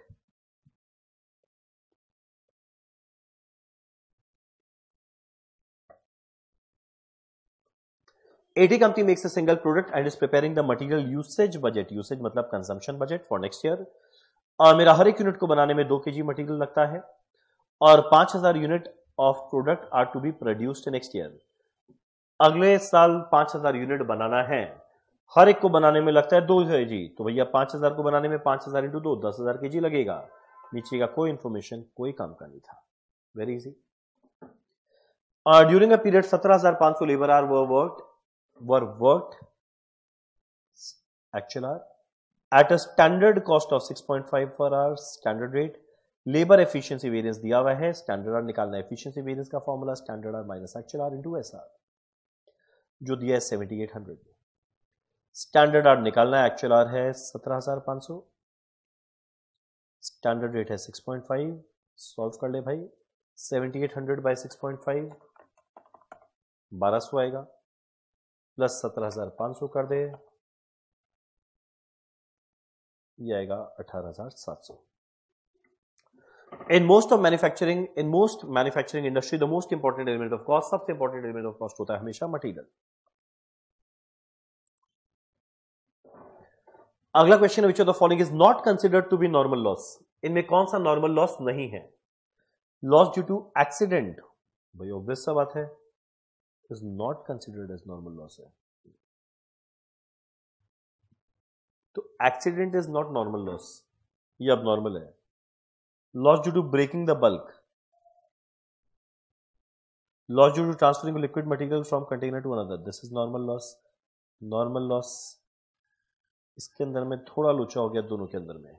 Anyways ये वियर्ड क्वेश्चन है। Which of the following is not considered as normal loss of material? Loss due to evaporation, normal loss. Loss due to pilferage, loss due to breaking the bulk, loss due to transferring the liquid material from, वापस से इस question में वापस दो option है। Anyways जाने दो। At the economic order quantity level the following is true on annual basis. EOQ वो क्वांटिटी है जहां पे ऑर्डरिंग कॉस्ट और कैरिंग कॉस्ट इक्वल होता है और दोनों मिलाकर मिनिमम होता है। Ordering cost is equal to carrying cost. Continuous stock taking is part of continuous, यानी लगातार बार बार स्टॉक गिने जा रहे हैं, तो एनुअल नहीं, परपेचुअल मतलब लगातार। In which of the following method issue of material are priced at predetermined rate? Same question था, स्टैंडर्ड कॉस्ट, सेम क्वेश्चन किया पड़ा हुआ है। जब मटेरियल प्राइसेस फ्लक्चुएट वाइडली करता है, वेटेड एवरेज मेथड लगाओ। ओ नहीं, when material prices fluctuate widely, the method of pricing that give absurd result, जो स्मूथ आउट करता है वो वेटेड एवरेज है, जो गलत रिजल्ट देता है वो सिंपल एवरेज है। अंडर द एफएसएन सिस्टम, एफएसएन का मतलब क्या? Fast moving, slow moving, non moving, यानी कौन सा मटेरियल कितना यूज करता है उसके बेसिस पे क्लासिफाई करते हैं। तो ये हम लोग करेंगे फ्रीक्वेंसी ऑफ यूसेज पे। Form use for making a formal request to purchase department to purchase material. Purchase department को बोल रहे भाई मटेरियल परचेज करना है, उसका नाम है purchase requisition. Classification of material on the basis of their importance in value, ABC में हम लोग वैल्यू वाइज बांटते थे। जो कैटेगरी है मैक्सिमम वैल्यू, जो कैटेगरी भी है उसका कम value. For return of excess material from production department to store, the document uses, production department stores वाले को मटेरियल रिटर्न कर रहा है, तो जब रिटर्न करेगा वो कौन सा डॉक्यूमेंट करेगा? Material return note. Which of the following is not related to a standard list of material and component? Bill of material standard है, मटेरियल स्पेसिफिकेशन इसका एक और नाम है, मटेरियल लिस्ट भी एक और नाम है, answer consumption statement. Which of the following is not recorded on bin card? Bin card में क्या रिकॉर्ड नहीं करते? क्वांटिटी, कितना आया, कितना इशू किए, कितना बैलेंस है, ये सब रिकॉर्ड किया जाएगा, बाकी नहीं। मटेरियल रिसीव्ड आएगा, इशूड आएगा, इंटर डिपार्टमेंटल ट्रांसफर को रिकॉर्ड नहीं करते, कि एक डिपार्टमेंट दूसरे को दिया तो स्टोर्स वाले को पता ही नहीं चला। What is the formula of ROL? Max into max, same question पढ़े थे। ROL plus ROQ minus minimum into minimum, क्या चीज का फॉर्मूला है? मैक्सिमम स्टॉक लेवल का। Inventory turnover ratio is expressed as times. Generally a dash turnover and dash days average inventory held is preferred. जितना ज्यादा turnover ratio रहे और जितना लो डेज रहे, high and less. Pricing of material in the order in which they are purchased, यानी जिस order में purchase किए उसी ऑर्डर में अगर हम लोग प्राइसिंग निकाले उसे कहते हैं FIFO. Landed cost of material does not include, material का लैंडेड कॉस्ट में क्या इंक्लूड करते हैं? जो मटेरियल को सप्लायर से फैक्ट्री तक पहुंचाने में लगा वो सब आता है। कौन सा नहीं आता है देखें? कॉस्ट ऑफ कंटेनर आएगा, कैरेज इनवर्ड आएगा, स्टॉक इंश्योरेंस, अनलोडिंग चार्जेस। अब देखना, स्टॉक इंश्योरेंस नहीं आएगा, ट्रांजिट इंश्योरेंस होता रास्ते का वो आता। स्टॉक एक बार पहुंच गया उसका इंश्योरेंस लैंडेड कॉस्ट का पार्ट नहीं बनेगा। अब नॉर्मल लॉस कहां जाता है? कॉस्टिंग पीएल, सेम चीज बार बार। आइडल टाइम वो टाइम है जिस समय वर्कर ने कोई काम, पैसा तो मिल गया पर काम नहीं किया। Full wages are paid to worker but no output is produced. जब एक डायरेक्ट वर्कर को पे करते हैं मंथली फिक्स सैलरी, तो इसमें क्या सही है? क्या सही है भैया? अब मंथली फिक्स सैलरी है, काम करे ना करे फिक्स सैलरी है, तो उस केस में आइडल टाइम कॉस्ट कभी नहीं हो सकता। There is no idle time cost. Idle time वो कर सकता है पर आइडल टाइम के लिए कॉस्ट कितना लगा मेरे को नहीं पता, क्यों हम लोग उसको आर्ली बेसिस पे पेमेंट ही नहीं कर रहे हैं। Time and motion study, time and motion study हमेशा कंडक्ट करता है इंजीनियरिंग डिपार्टमेंट। जो इंजीनियरिंग डिपार्टमेंट एक लेआउट सेट करता है वो ये डिसाइड करता है कि एक जगह से दूसरा जगह जाने में, प्रोडक्शन 1 से प्रोडक्शन 2 में जाने में, प्रोडक्शन 2 से प्रोडक्शन 3 डिपार्टमेंट में जाने में, स्टोर से आने में कितना समय, कितना टाइम लग रहा है। Waste sheet is generally prepared by, waste sheet कौन बनाएगा? जो पेरोल डिपार्टमेंट है वो नोट करेगा भाई कि हमारा जो वर्कर है वो कितना घंटा काम किया, उसके बेसिस पे कितना पैसा मिलना चाहिए। For reducing the labour cost per unit which of the following factor is most important? Labour cost per unit को रिड्यूस करने के लिए इंपॉर्टेंट क्या है? उसके एफिशिएंसी को बढ़ा दे। लो वेज किए तो अच्छा बात नहीं है, ज्यादा टाइम काम कराए ओवर टाइम लग जाएगा, एफिशिएंसी बड़ा बेस्ट तरीका है। Time booking refers to a method जहां पे हम लोग रिकॉर्ड करते हैं कितना समय वो काम किया। टाइम बुकिंग में रिकॉर्ड करते हैं कितना टाइम स्पेंड किया on a particular job. Employee cost include, employee cost में क्या आने वाला है? वेजेस, सैलरी आएगा, अलावेंस याद करो, dearness allowance, house rent allowance सब आएगा, ओवर टाइम आएगा। आंसर है ऑल ऑफ द अबव। अब ये दो प्रैक्टिकल लग रहा है मुझे। स्टैंडर्ड टाइम दिया हुआ है 60,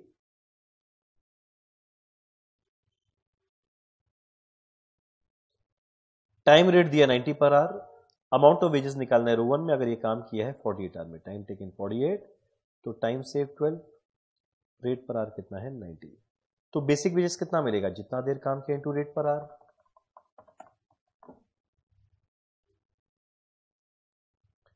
और बोनस निकालना है रो 1, फॉर्मूला क्या?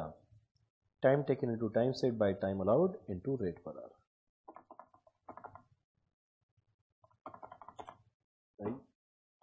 ये आया 864, मिलाकर आएगा 518। ओह सरप्राइजिंगली मैंने कुछ गलत किया था, let me check.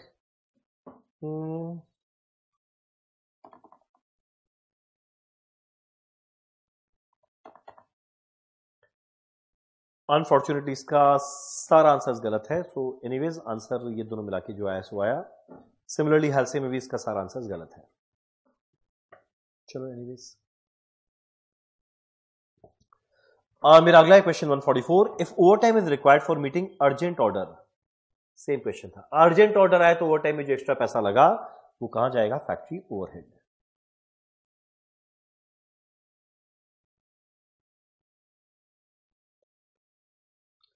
Keeping a record of total time spend by worker inside factory. एक फैक्ट्री के अंदर में कितना समय एक वर्कर ने टाइम बिताया, उसको टाइम कीपिंग कहते हैं। Wages attributable to normal idle time. जो नॉर्मल आइडल टाइम है वो आइदर हम लोग डायरेक्ट वेजेस में ले जा सकते हैं, वेज रेट बढ़ा के, या ओवरहेड में ले जा सकते हैं। आंसर है आइदर ऑफ दीज टू। अगर अब नॉर्मल होता तो कॉस्टिंग पीएल में जाता, बाकी आइदर नॉर्मल लॉस की वजह से रेट पर आर बढ़ जाएगा तो डायरेक्ट वेजेस में चला जाएगा, या फैक्ट्री ओवरहेड में ले जाएंगे। Next, in the context of labour turnover, number of worker left and discharge यानी separation. Hour work into rate per hour is the computation of wages under कितना देर काम किया into rate per hour time rate system, समय में पैसा मिला। Under Halsey system generally bonus is computed as कितना percent of time saved, 50% of time saved.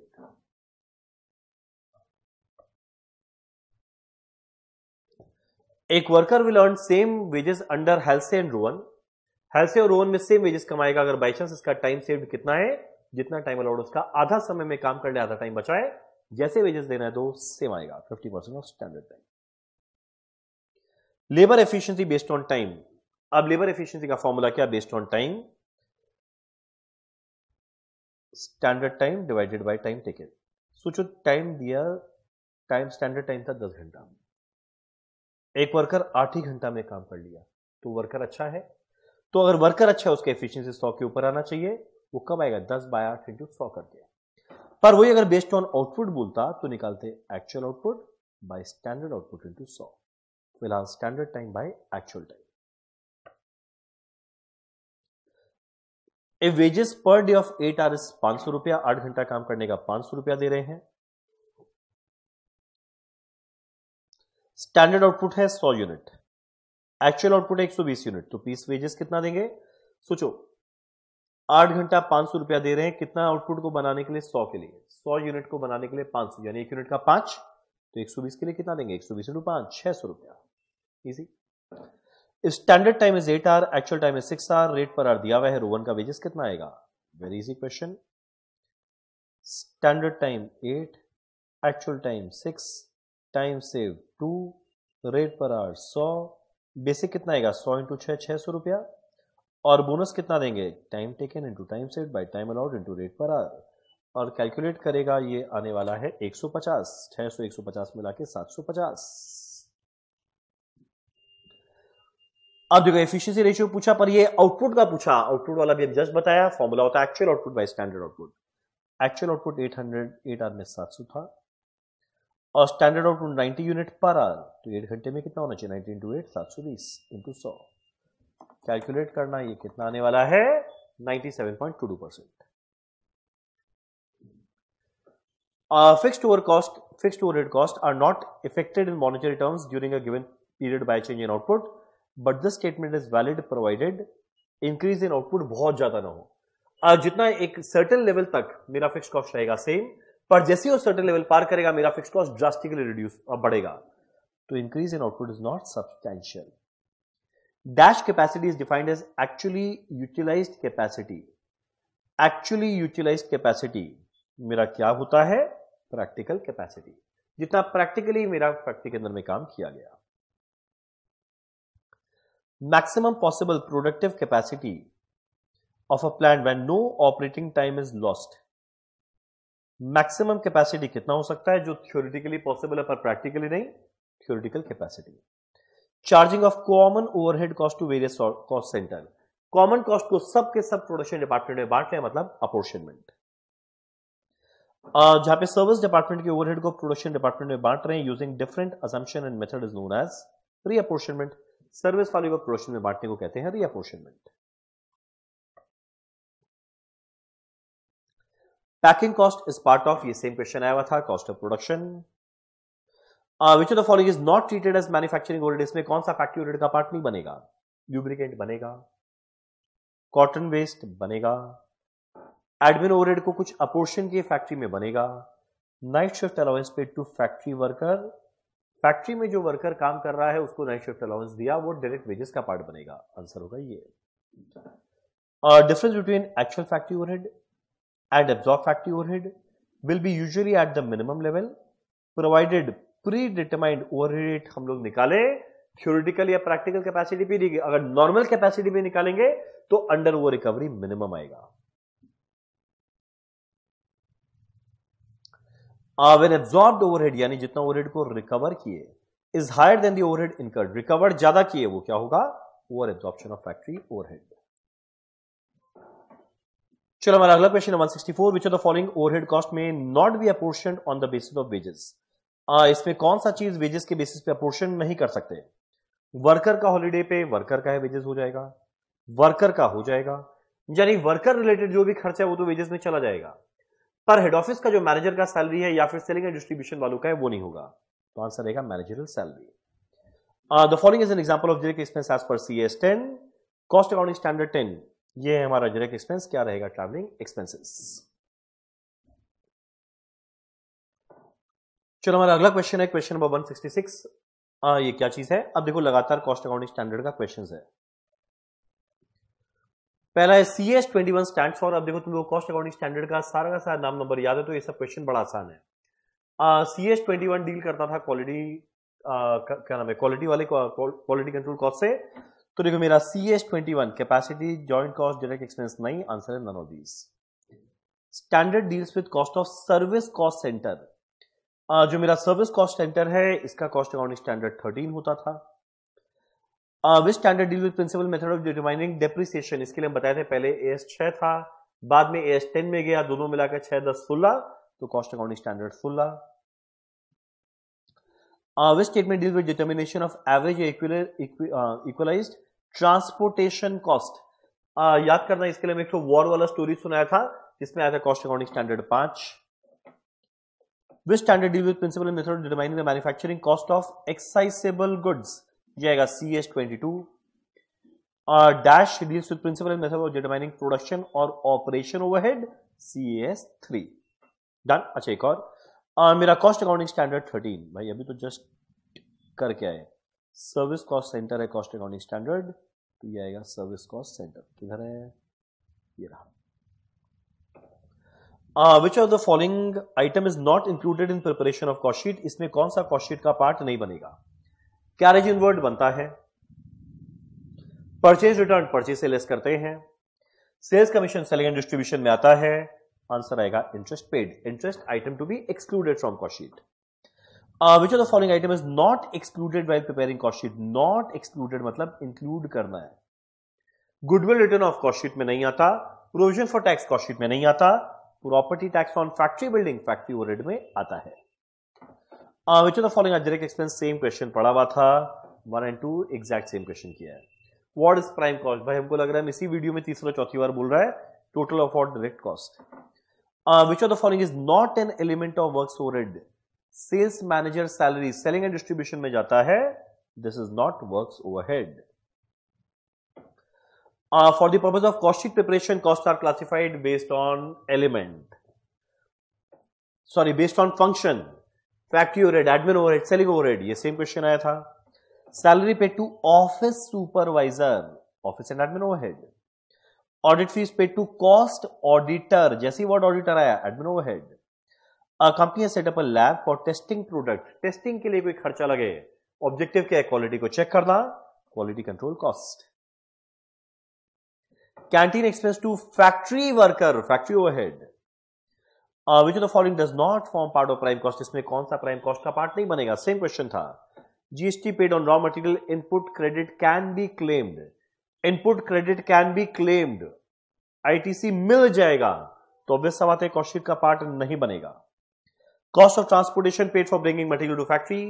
Material आ रहा है, उसके लिए जो मेरा transportation cost लगेगा, material cost में जुड़ेगा, तो prime cost है. कॉस्ट ऑफ पैकिंग नहीं होगा, over time premium paid to workers नहीं होगी, क्वेश्चन ही स्टूपिड है, does not form part, sorry overtime तो पार्ट बनेगा, तो इफेक्टिवली इसका आंसर 2 है। चलो कंपनी पेज रॉयल्टी, जैसी वर्ड रॉयल्टी आता है डायरेक्ट एक्सपेंस है। अब reconciliation statement, expenses shown only in financial accounts are, financial का प्रॉफिट है, मान लो कॉस्ट में पहुंचना है। और मेरा कोई खर्चा जो खाली फाइनेंशियल में दिखाया वैसे फाइनेंशियल का प्रॉफिट कम हो गया, कॉस्ट का ज्यादा है, कम से बढ़ाने के लिए ऐड करेंगे, added to financial profit. Next, in reconciliation statement expense shown only in costing, मेरा कोई खर्चा जो खाली कॉस्टिंग में आता है, जिससे खाली कॉस्टिंग का प्रॉफिट कम है, फाइनेंशियल का ज्यादा, ज्यादा से कम करने के लिए लेस करेंगे, less from financial. Transfer to reserve, reconciliation में ट्रांसफर टू रिजर्व, जैसे रिजर्व में ट्रांसफर करते हैं, इससे मेरा फाइनेंशियल का प्रॉफिट कम हो जाएगा, कॉस्ट में ज्यादा रहेगा, कम से बढ़ाने के लिए added to financial profit. In reconciliation statement income shown only in financial, कुछ इनकम खाली फाइनेंशियल में आया, इससे खाली फाइनेंशियल का प्रॉफिट बढ़ेगा, कॉस्ट का कम था, ज्यादा से कम करने के लिए लेस करेंगे, deducted from financial profit. Closing stock under valued in financial, closing stock under valued in financial, financial में क्लोजिंग स्टॉक कम है और फाइनेंशियल में क्लोजिंग स्टॉक कम रहेगा तो फाइनेंशियल में प्रॉफिट भी कम रहेगा, कॉस्ट में ज्यादा है, कम से बढ़ाने के लिए ऐड। मेरा अगला under non integrated accounting system, मेरा under non integrated accounting system, non integrated, ठीक है, separate ledger are maintain for cost and financial accounts, correct, नाम है नॉन इंटीग्रेट, मतलब इंटीग्रेट मत कर, अलग अलग रख। Same ledger is maintain for cost and financial account by accounting department, ये होता है इंटीग्रेटेड में। Under non integrated system of purchasing, purchase of raw material is debited to stores ledger control या फिर material control account. When costing loss is 5600, cost में loss है 5600, admin overhead under recovery है 600, under recovery का मतलब क्या, recover कम किए पर खर्चा ज्यादा लग गया, रिकवर का काम होता है कॉस्ट में, कितना कॉस्ट लगा, कितना खर्चा लगा रिकॉर्ड करते हैं फाइनेंशियल में। अब अंडर रिकवरी में रिकवर कम किए, कॉस्ट में कम, फाइनेंशियल में खर्चा ज्यादा लग गया, जैसे फाइनेंशियल में खर्चा ज्यादा लगेगा फाइनेंशियल का प्रॉफिट कम हो जाएगा, कॉस्ट में ज्यादा रहोगा, ज्यादा से कम करने के लिए क्या करेंगे, लेस 600, 5600 माइनस में है, माइनस 600 करेंगे, बनेगा 6200। Which of the following item should be added to costing profit to arrive at financial, costing से फाइनेंशियल में जाना है, किस आइटम को ऐड करें, income tax paid, income tax जैसे ही पे करेंगे, ये फाइनेंशियल का खर्चा है, फाइनेंशियल का प्रॉफिट कम होगा, कॉस्ट का ज्यादा, ज्यादा से कम करने के लिए ऐड नहीं लेस करते हैं। Over absorption of factory overhead, over absorption का मतलब क्या, ओवर रिकवरी, रिकवर कर लिए ज्यादा पर फाइनेंशियल में खर्चा लगा कम, और अगर फाइनेंशियल में खर्चा कम लगेगा तो फाइनेंशियल में प्रॉफिट ज्यादा रहेगा, कॉस्ट में कम रहेगा, कम से बढ़ाने के लिए क्या करेंगे, ऐड। चलो डन। मेरा अगला क्वेश्चन है, integral account eliminate the necessity of operating, और इंटीग्रेटेड अकाउंट्स बना रहे हैं, वहां पे जीएलए की जगह हर एक लेजर बनता है बैलेंस शीट का। अब इधर जीएलए बोलो या फिर कॉस्ट लेजर कंट्रोल, या नॉमिनल लेजर एडजस्टमेंट नहीं बनेगा, तो आंसर है cost ledger control. Under non integrated accounting, amount made to complete double entry, हर डबल एंट्री को पूरा करने के लिए जो सेल्फ बैलेंसिंग लेजर उसका नाम होता है GLA, general ledger adjustment account. Under the non integrated accounting system, same ledger is maintain for cost and financial, नहीं, separate ledgers are maintain for cost and financial accounts, correct. मेरा notional cost may be included in integrated, notional cost को include करते हैं, yes, may be included in non integrated नहीं करते, may be included in non integrated, sorry हम उल्टा लिखे, non integrated में इंक्लूड नहीं कर सकते, रीजन क्या है, अब इंटीग्रेटेड में फाइनेंशियल कॉस्ट दोनों जुड़ गया, और फाइनेंशियल कॉस्ट दोनों जुड़ गया तो ध्यान देना फाइनेंशियल में कभी नॉशनल कॉस्ट का एंट्री नहीं होता है, पर कॉस्ट में होता है, और कॉस्ट का अलग लेजर कहां बन रहा है, नॉन इंटीग्रेटेड में, तो it may be included in non integrated. Which account is to be debited if material worth ₹500 are returned to vendor under non-integrated? Material खरीदते हैं, entry SLC to GLA, return करेंगे entry हो जाएगा उल्टा GLA to SLC. किस account को debit करेंगे, GLA या फिर कॉस्ट लेजर कंट्रोल या nominal ledger adjustment.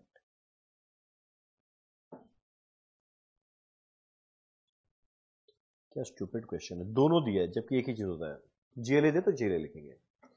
What is the journal entry under integrated system for recording sales, जो मेरा सेल है इसको रिकॉर्ड करने के लिए हम लोग एंट्री इंटीग्रेटेड सिस्टम में क्या करते हैं, जो मेरा इंटीग्रेटेड है उसके अंदर में एंट्री होता है, पहला entry debtor account debit to sale, और बाद में हम लोग ये डेटर इंटीग्रेटेड है, ठीक है। नॉन इंटीग्रेटेड रहता तो सीधा कॉस्टिंग पीएल में लिख देते हैं, जीएलए टू कॉस्टिंग पीएल। चलो ठीक है, कैश या बैंक भी चलेगा, कैश या बैंक टू सेल भी चलेगा, डेटर नहीं है, कैश या बैंक है, ठीक है। Which of the following is like item is most likely to be included in cost accounts. Cost में क्या आएगा? नॉशनल कॉस्ट या अपॉर्चुनिटी कॉस्ट कॉस्ट का पार्ट होता है क्योंकि डिसीजन लेना है। डोनेशन कभी जीवन में नहीं आएगा, खाली फाइनेंशियल में जाता है। रिजर्व नहीं आएगा, रेंट रिसीवेबल ये सब कॉस्ट शीट का पार्ट नहीं होता। जॉब कॉस्टिंग किस में लगने वाला है जरा देखें। फर्नीचर मेकिंग जॉब कॉस्टिंग मतलब वो मेथड ऑफ कॉस्टिंग जो हर एक कस्टमर के लिए स्पेसिफिकली हम लोग अलग से लगाते हैं, यानी जो भी चीज कस्टमर के स्पेसिफिक रिक्वायरमेंट के हिसाब से बनाए उस पर जॉब कॉस्टिंग लगता है। फर्नीचर कस्टमर के हिसाब से बनता है। रिपेयर हर एक जन अपने आप में रिपेयर कराता है। मान लो मेरा गाड़ी का कोई मान लो किसी की गाड़ी का ब्रेक खराब है, किसी की गाड़ी का मान लो कोई विंडो टूट गया, किसी की गाड़ी का कुछ प्रॉब्लम है, तो सब रिपेयर अलग अलग कराते हैं कस्टमर का रिक्वायरमेंट। प्रिंटिंग प्रेस मेरे को अलग प्रिंट करवाना है बुक, किसी और टीचर को अलग बुक प्रिंट कराना है, तो आंसर रहेगा all of the above. In a job cost system cost are accumulated. Job costing में हम लोग कॉस्ट हमेशा इकट्ठा करते हैं based on job by specific job. Perfect. The most suitable cost system where product differ in type of material and work performed, जहां पे हर एक प्रोडक्ट के लिए मटेरियल भी अलग लगता है, काम भी अलग लगता है, वो कब होगा? जब हर एक कस्टमर के हिसाब से काम करेंगे, job costing. Cost price is not fixed in case of, cost price किसमें फिक्स नहीं करते, वैसे कॉन्ट्रैक्ट कॉस्टिंग में जहां पे कॉस्ट प्लस कॉन्ट्रैक्ट लगता है, वहां पे क्या होता है, वहां पे सीधा कॉन्ट्रैक्टर कॉन्ट्रैक्टर के बीच में अग्रीमेंट होगा कि भैया मेरा जितना कॉस्ट लगा प्लस एक प्रॉफिट जोड़ के दे देना, कि कितना कॉस्ट लगेगा मुझे नहीं पता, तो जितना मेरा खर्चा लगे उसमें 10% प्रॉफिट ऐड करके तो मेरे को कॉन्ट्रैक्ट प्राइस बना देना। Most of the expenses are direct and obviously contract costing में सारा खर्चा डायरेक्ट होता है क्योंकि पता है हर एक कॉन्ट्रैक्ट, हर एक बिल्डिंग के लिए अलग से खर्चा क्या लगा। Cost plus contract is usually entered into those cases where cost can be easily estimated. No, cost can not be easily estimated. In order to determine cost of product or services, different business firm follow. अब cost of product या service निकालना है तो अलग अलग business क्या use करेगा, अलग अलग technique of costing. Obviously different techniques नहीं बोलेंगे, डिफरेंट मेथड बोला है वो बोलेंगे। चलो डिफरेंट मेथड क्यों? अब मान लो जो मेरा सर्विस सेक्टर है वो ऑपरेटिंग कॉस्टिंग लगाएगा, जो मेरा कंस्ट्रक्शन इंडस्ट्री है वो कॉन्ट्रैक्ट कॉस्टिंग लगाएगा, जो मैन्युफैक्चरिंग है वो प्रोसेस कॉस्टिंग लगाएगा, स्पेसिफिक जॉब के हिसाब से करना है जॉब कॉस्टिंग लगाएगा, जो बैचेस में बनता है बैच कॉस्टिंग लगाएगा। इन केस प्रोडक्ट प्रोड्यूस्ड और job undertaken are of diverse system, the system of costing जो अलग अलग नेचर का है वहां पे लगाते हैं जॉब कॉस्टिंग। जॉब कॉस्टिंग कहां पे सूटेबल है? जब सिमिलर प्रोडक्ट बनाते हैं, नहीं, जब non standard and non repetitive product बनाए। नॉन स्टैंडर्ड मतलब सबके लिए सेम नहीं, अलग अलग तरह का प्रोडक्ट बने तो हर जॉब का अलग वैल्यू निकालना है, जॉब कॉस्टिंग लगाएंगे। मेरा batch costing is a type of, अब बैच कॉस्टिंग भी क्या है, एक तरह का जॉब कॉस्टिंग ही है। जॉब कॉस्टिंग हर एक जॉब के लिए अलग अलग होता है और बैच कॉस्टिंग एक ही बैच में सिमिलर प्रोडक्ट निकल जाता है। Batch costing is similar to that under job costing, except क्या है, जॉब कॉस्टिंग में हर एक जॉब का कॉस्ट निकालते हैं, बैच कॉस्टिंग में हर एक बैच का कॉस्ट निकालते हैं। तो कॉस्ट यूनिट जॉब कॉस्टिंग में पर जॉब, बैच कॉस्टिंग में पर बैच। चलो डन। मेरा ABQ is that size of batch of production जहां पे मेरा सेटअप कॉस्ट और कैरिंग कॉस्ट इक्वल भी होता है और दोनों मिला के कॉस्ट मिनिमम भी होता है। Setup cost, average cost is minimum, both can be, carrying cost भी मिनिमम, सेटअप कॉस्ट भी minimum. Which of the following document are used in job costing to record the issue of material? जब material को purchase करते हैं, store laser को याद करना, तो रिसिप्ट के समय जीआरएन में एंट्री होता है और इशू करने के समय एमआरएन मटेरियल एक्विजिशन नोट में एंट्री होता है। Which of the following statement is true? Batch costing is a variant of job costing. Okay. Job cost sheet may be used for estimating profit of job. Okay. Job costing cannot be used in conjunction with marginal costing. Okay. In cost plus contract the contractor runs a risk of incurring a loss. देखो, cost plus contract में कभी contractor को loss नहीं होगा। क्यों? जितना cost लगा plus कुछ प्रॉफिट मिलने ही वाला है। Not true. अब अगला, job costing can not be used in conjunction with marginal costing. बिल्कुल गलत। मार्जिनल कॉस्टिंग जॉब कॉस्टिंग संग में लग सकता है। जॉब कॉस्ट शीट में be used for estimating profit of job. Correct. Her job cost sheet से जॉब का प्रॉफिट निकाला जा सकता है। चलो done. Which of the following statement is true? क्या है भैया true? Job costing can be suitably used for concerning producing any specific product uniformly. ना, यूनिफॉर्म प्रोडक्ट जॉब कॉस्टिंग में नहीं लगता, नॉन यूनिफॉर्म बनता है। Job costing can not be used in companies applying standard costing. क्यों भैया? एकदम apply कर सकते हैं स्टैंडर्ड मार्जिनल संघ में। जॉब कॉस्ट शीट में be prepared for facilitating routing and scheduling of the job. बिल्कुल गलत। Which of the following is true? Neither A nor B not सी।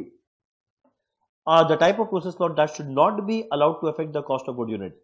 ऐसा कौन सा लॉस है जिसके होने की वजह से गुड यूनिट का कॉस्ट फर्क नहीं पड़ना चाहिए? अब नॉर्मल लॉस। नॉर्मल लॉस को गुड यूनिट एब्जॉर्ब करता है, उससे फर्क पड़ेगा।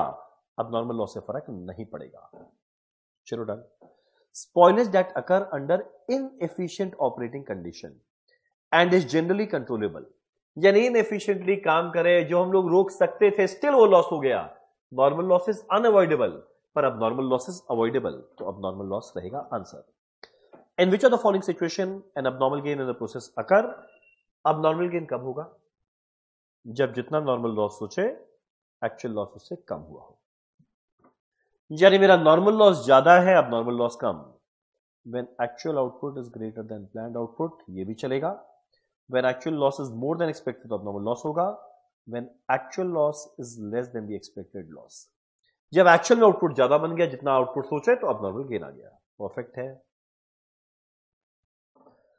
The value of abnormal loss is equal to, मेरा वैल्यू ऑफ abnormal loss कैसे मिलने वाला भाई?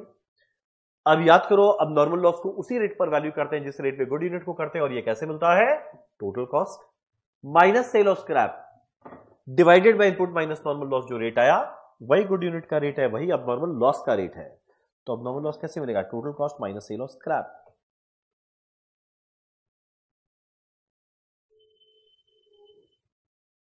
ये रहा टोटल प्रोसेस में कॉस्ट लगा माइनस सेल और स्क्रैप से कितना पैसा मिला। Cost of scrap means sale value of scrap. Process account is debited by abnormal gain, the value is determined as. अब भैया प्रोसेस अकाउंट के डेबिट में 2 abnormal गेन लिखते हैं, और इसका रेट एग्जैक्ट वही होता है जो गुड यूनिट का रेट है। और गुड यूनिट का रेट कैसे मिलता है?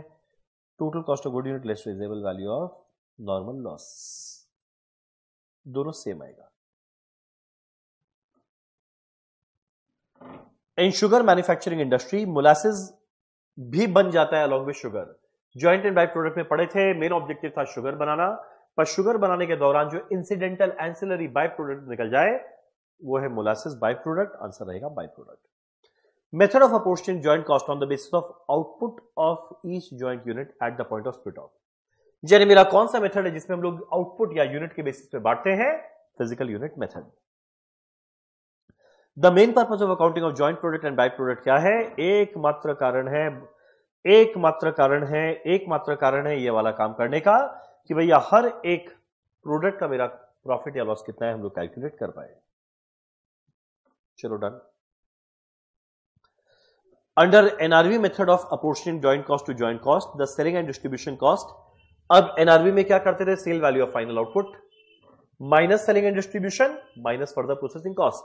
तो एनआरवी में सेलिंग एंड डिस्ट्रीब्यूशन को माइनस करते हैं, deducted from sale value. Which of the following is an example of by product? By product का एग्जांपल क्या है? Mustard seed and mustard oil, दोनों को बेच के अच्छा पैसा मिलता है। डीजल एंड पेट्रोल, दोनों को बेच के अच्छा पैसा मिलता है। Edible oil and oil cake, ये हम एग्जांपल दिए थे, edible oil and DOC. Curd and butter, दोनों को बेच के अच्छा पैसा मिलता है। आंसर रहेगा ये। Which of the following method can be used when the joint product are of unequal quantity and used for captive consumption? कौन सा मेथड लगाएंगे जब मेरा अनइक्वल क्वांटिटी रहे और खुद ही को यूज करना है? जब खुद ही को यूज करना है तो भैया टेक्निकल आदमी से पूछ लो कितना उसको बनाने का कॉस्ट लगा, उसका अलग से वैल्यू निकालने का फायदा नहीं है। Technical estimate. चलो done. Cost of a particular service under operating costing, particular service, एक पर्टिकुलर सर्विस यानी एक पर्टिकुलर कस्टमर के लिए सर्विस के लिए कॉस्ट क्या होगा, जैसी वर्ड पर्टिकुलर सर्विस आ गया क्या बनाएंगे, जॉब कॉस्टिंग। ऑपरेटिंग कॉस्टिंग कहां पे लगेगा, हॉस्पिटल में लगता है, cinema, service sector, transport service sector, all. Composite cost unit for a hospital, hospital में पैसा कैसे चार्ज करते हैं, पर patient per day, per patient day. Cost unit in power sector, power में कैसे चार्ज करते हैं, केडब्ल्यूएच या एमडब्ल्यूएच या horse power. Absolute ton kilometre is an example of, absolute ton kilometre कहां लगाते हैं, एक ट्रक या लॉरी के अंदर में, ट्रांसपोर्ट सेक्टर जो गुड्स को कैरी करे, ट्रांसपोर्ट सेक्टर में। आप in process costing a joint product is a product जहां पे एक प्रोसेस के बाद एक सिंगल स्प्लिट ऑफ से मल्टीपल प्रोडक्ट निकले, उसे कहते हैं जॉइंट प्रोडक्ट। तो product which is later divided 9 which is produce साथ ही साथ along with other product is of similar value, correct, संग ही संग अगर निकले। Process B had no opening stock, यहां तो कुछ नंबर से निकालना पड़ेगा, process B had no opening stock, 13,500 unit of raw material were transferred at the rate 4.5।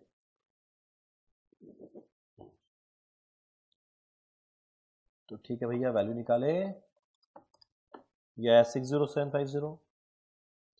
Additional material at the rate 1.25 और लगा, 13,500 into 1.25 और लगा 16,875। लेबर एंड ओवरहेड लगा है 6.25 पर completed unit and 2.5 per unit incomplete. Labour and overhead इतना लगा है।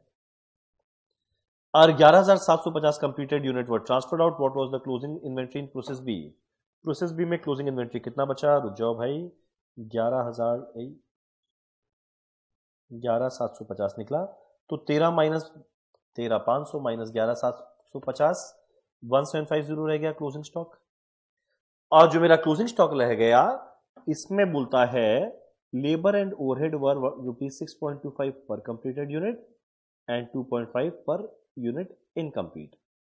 इनकम्प्लीट का वैल्यू निकालना है तो 2.5 लगा एंड मटेरियल कितना लगा 4.5 एंड 1.5, ये मिलाकर आएगा 8.25, 1750 यूनिट के लिए आंसर आएगा 14437.5। Our process costing system for J company uses an input of 3,500 kg of material at the rate 20, यानी मल्टीप्लाई करके 70,000। Labour hour of 2750 at the rate 25 per hour, 2750 into 25, इतना लेबर कॉस्ट लगा।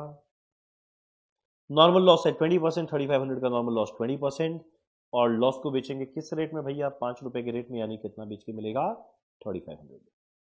Output आया है 2950। What is the value of output, मेरे को output का value निकालना है, कैसे मिलने वाला है, टोटल कॉस्ट जोड़ दे minus sale of scrap whole divide by input minus normal loss.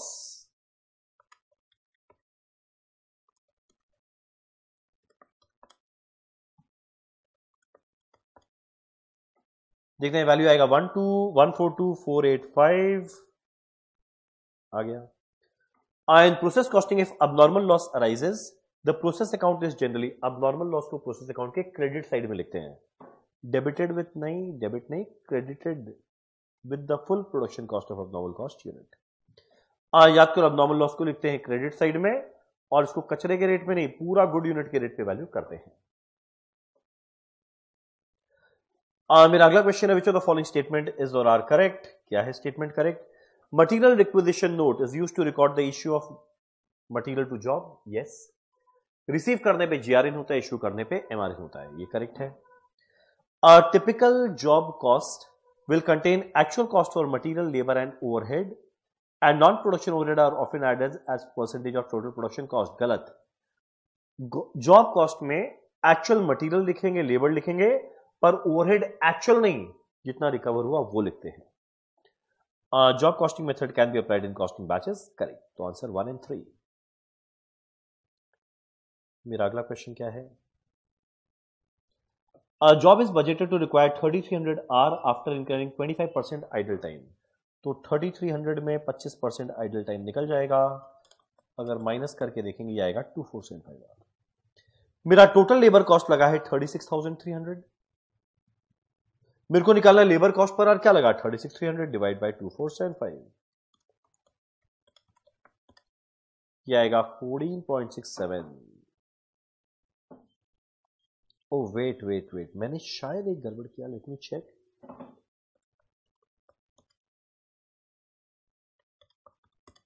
O sorry, मेरा नॉर्मली 3300 प्रोडक्टिव आर ही लिखा है, यानी आइडल टाइम माइनस हो जाने के बाद ही लिखा है।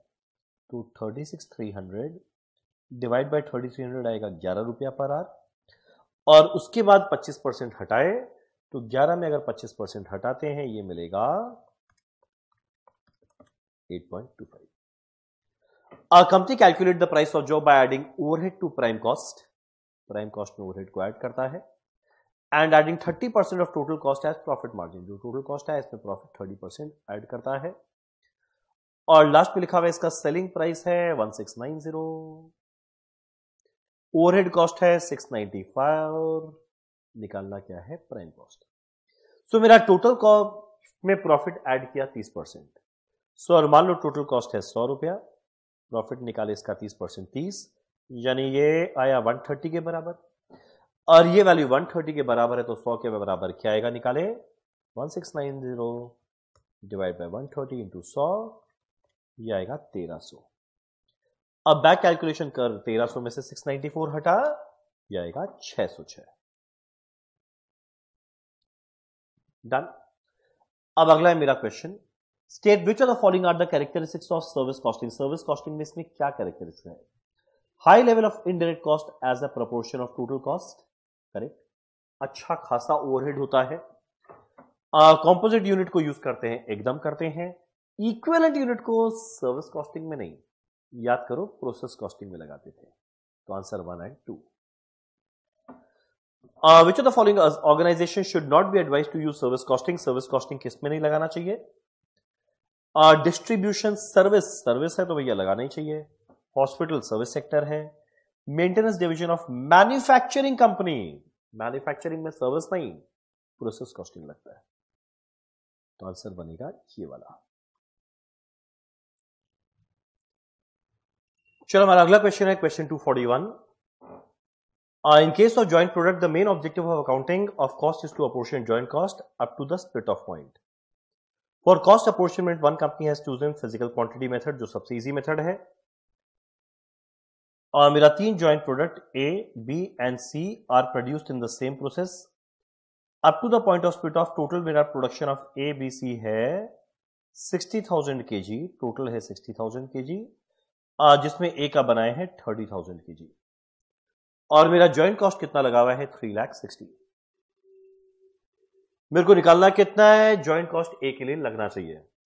तो भाई 3,60,000 लगता है 60,000 यूनिट के लिए, और अगर ए का बनाया है 30,000 तो उसके लिए क्या लगना चाहिए 1,80,000। Next, transport company is running 5 buses between 2 towns which are 50 kilometre apart. Seating capacity हर एक बस का है 50, और एक्चुअल में कितना पैसेंजर जाते हैं हर एक बस में 75%। All buses run on all days of the month, each bus made 1 round trip per day, passenger kilometre निकालना है। ठीक है, पहले निकालेंगे distance. Formula, distance per trip, एक ट्रिप में 50 किलोमीटर गया। Number of trip per day, 1 round trip per day, round trip मतलब एक बार गया एक बार आया, यानी 2 trip. Number of days in a month, ran on all days 30. Number of bus, number of months, साल में 12, number of bus 5। अगर हम लोग ये कैलकुलेट करेंगे ये आया वह 1,80,000 साल भर का। पर आई थिंक यहां पे फॉर लिखना चाहिए पैसेंजर किलोमीटर फॉर 1 मंथ, तो यानी इंटू 12 नहीं करके ऐसे करना चाहिए था। ये क्वेश्चन में मिसिंग है, ये आएगा 15,000। अब मेरे को निकालना है पैसेंजर किलोमीटर, जितना किलोमीटर आया इनटू हर एक ट्रिप पे कितने पैसेंजर जाते हैं। कैपेसिटी 50 का पर चढ़ते हैं 75%, तो 50 का 75% होता है 37.5, और कैलकुलेट करेगा कितना आएगा 562,500। चलो चलो मेरा अगला क्वेश्चन है 243, the cost of a product under marginal costing system. मेरा मार्जिनल कॉस्टिंग के अंदर में एक प्रोडक्ट के कॉस्ट में हम लोग खाली वेरिएबल कॉस्ट को इंक्लूड करते हैं, एब्जॉर्प्शन कॉस्टिंग में वेरिएबल फिक्स्ड कॉस्ट दोनों को इंक्लूड करते हैं। तो मेरा मार्जिनल कॉस्ट में एक इन्वेंट्री का प्रोडक्ट का कॉस्ट क्या आएगा, only variable cost. Variable cost क्या होता है, direct material, direct wages, direct expense, मतलब prime cost plus all variable overhead, prime cost plus all variable overhead. Next, the difference between absorption costing and marginal costing is in regard to treatment of valuation of inventory. अब जब inventory को value करना है, हम लोग marginal costing में only variable cost पे करते हैं, एब्जॉर्प्शन कॉस्टिंग में वेरिएबल फिक्स्ड कॉस्ट दोनों पे करते हैं। तो फिक्स्ड ओवरहेड ही बनेगा इसका आंसर, क्योंकि वेरिएबल तो दोनों में है, फिक्स्ड खाली इसमें अलग है। Fixed cost are treated as, fixed cost किस तरीके से ट्रीट करते हैं, प्रोडक्ट का कॉस्ट नहीं, पीरियड कॉस्ट। यार एक पीरियड में कॉस्ट लगेगा, ये मेरा बनेगा period cost. When sales and production are same, अगर जितना यूनिट बनाए उतना यूनिट बेचे, यानी मेरा क्लोजिंग स्टॉक नहीं है, तो जैसे प्रॉफिट निकालना है निकालो, मार्जिनल एब्जॉर्प्शन दोनों में सेम आएगा।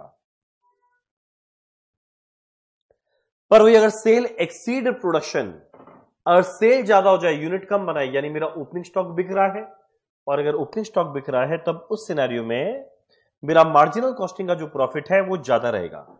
देखो एक सीधा सीधा बात, मार्जिनल कॉस्टिंग का प्रॉफिट इज ज्यादा।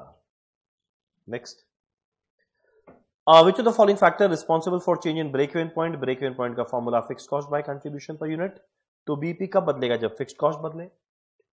या कंट्रीब्यूशन पर यूनिट कैसे आता है, selling price minus variable cost, जब आइदर सेलिंग प्राइस या वेरिएबल कॉस्ट बदले।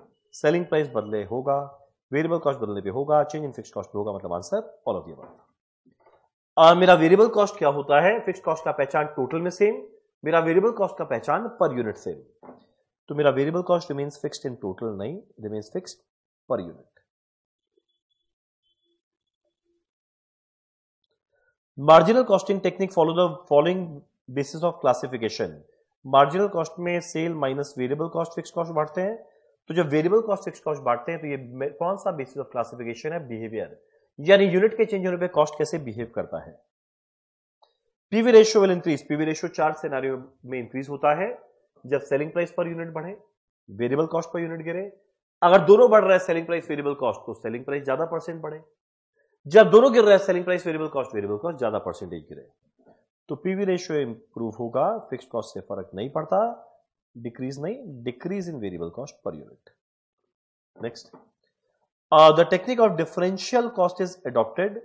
डिफरेंशियल कॉस्ट हम लोग कब अडॉप्ट करते हैं, जब मेरे को देखना है दो ऑल्टरनेटिव है, एक ऑप्शन से दूसरे ऑप्शन में जाए, मेरा कितना एक्स्ट्रा खर्चा लगा, तभी हम लोग इस चीज को यूज करते हैं।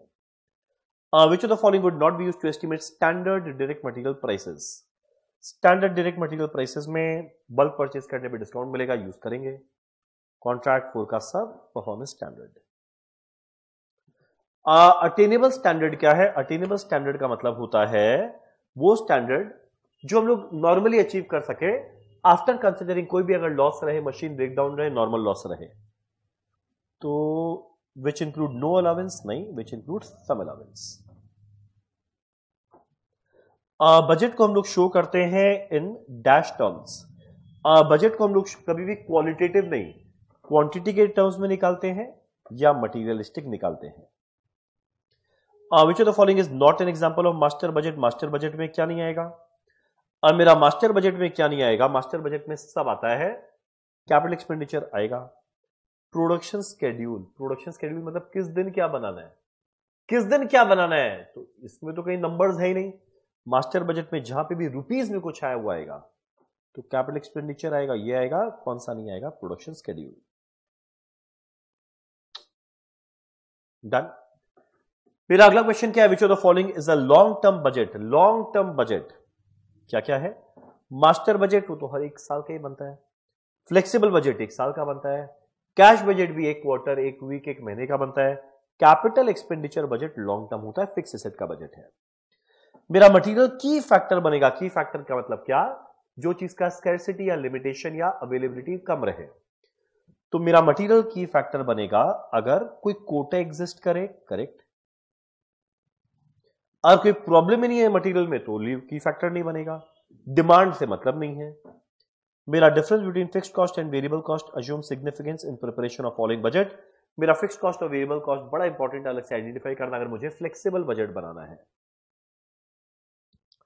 The budget that is prepared first of all, सबसे पहला बजट याद करना 4 स्टेप में होता था। पहला सेल, सेल तो करेंगे तब जब प्रोडक्शन करेंगे, प्रोडक्शन करने के लिए रॉ मटेरियल यूज करेंगे और यूज करने के लिए परचेज करेंगे, तो आंसर क्या आएगा? Sales budget.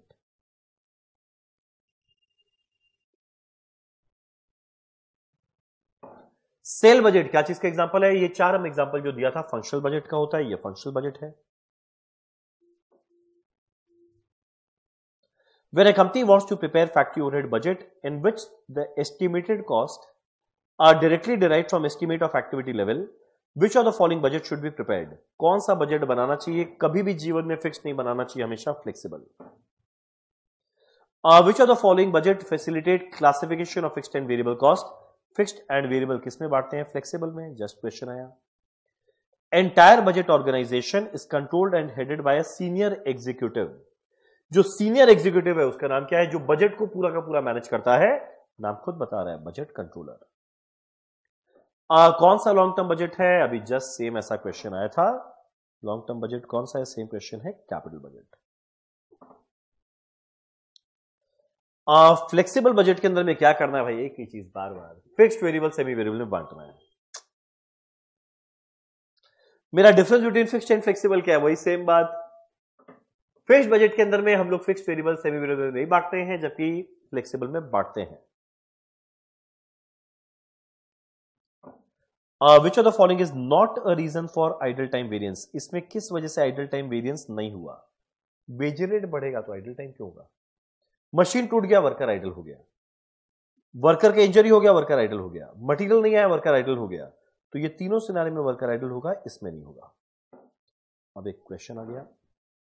During September 300 labour hour were worked, actual hour, for a total cost of 4800, actual cost.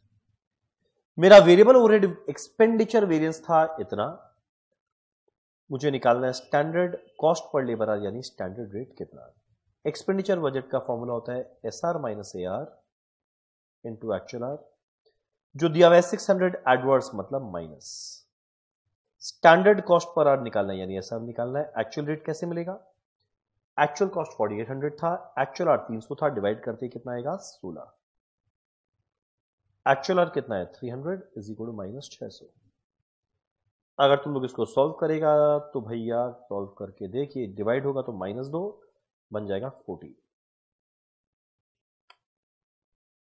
Clear है यहां तक? Which of the following would explain an adverse variable overhead efficiency variance? Adverse कब आएगा?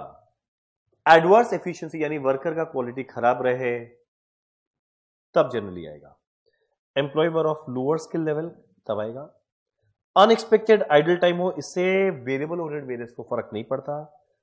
खराब material को use किया गया तो ऑब्वियसली एफिशिएंसी खराब हो जाएगा। आंसर 1 और 3।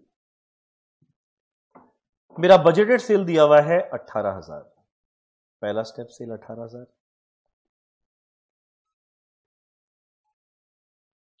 At the end of the production process of X, 10% of production units are scrapped as defective. Last में जितना यूनिट बनाए 10% खराब हो जाता है। ओपनिंग स्टॉक ए का इतना है, क्लोजिंग स्टॉक इतना है। सेल में ऐड करेंगे क्लोजिंग स्टॉक, माइनस करेंगे ओपनिंग, तो मिलेगा प्रोडक्शन।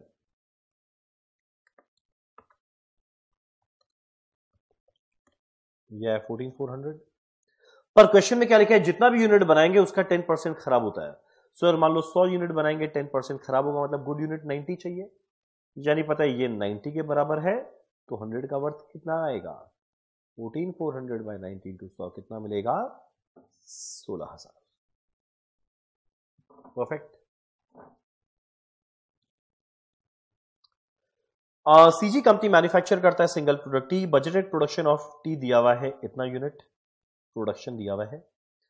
हर एक यूनिट को बनाने में 6 घंटा लगना चाहिए, तो 200 यूनिट को बनाने के लिए 200 इंटू 6 1200 घंटा लगना चाहिए।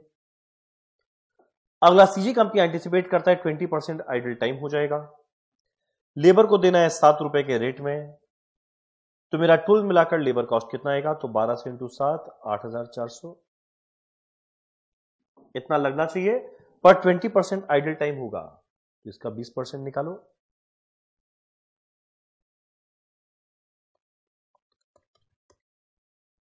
$1680, ये मिलाकर आएगा 10080, और ये करेंगे हम लोग गलत करेंगे। पता है क्यों?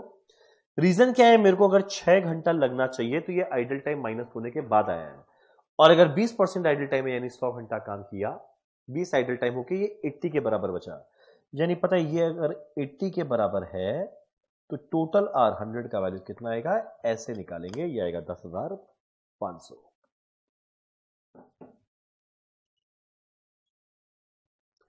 Are local authorities preparing cash budget? Which of the following would not be included in cash budget? Cash budget में क्या नहीं आता जिसमें ना कैश का आना ना कैश का जाना हो, या नॉन कैश के अलावा बाकी सब आता है? कैपिटल कॉस्ट में कैश गया, डेप्रिसिएशन में कैश नहीं लगता तो ये मेरा कैश बजट का पार्ट नहीं होगा। वेजेस में कैश जाएगा, फ्यूल में कैश जाएगा। मेरा एक्चुअल आउटपुट दिया हुआ है 162,500, एक्चुअल फिक्स्ड कॉस्ट दिया हुआ है इतना, जो एग्जैक्ट बजटेड जितना था। However, the actual expenditure of rupees 3 lakh was rupees 18,000 over budget. What is the budget variable cost per unit? देखो, मेरा एक्चुअल आउटपुट, बजट और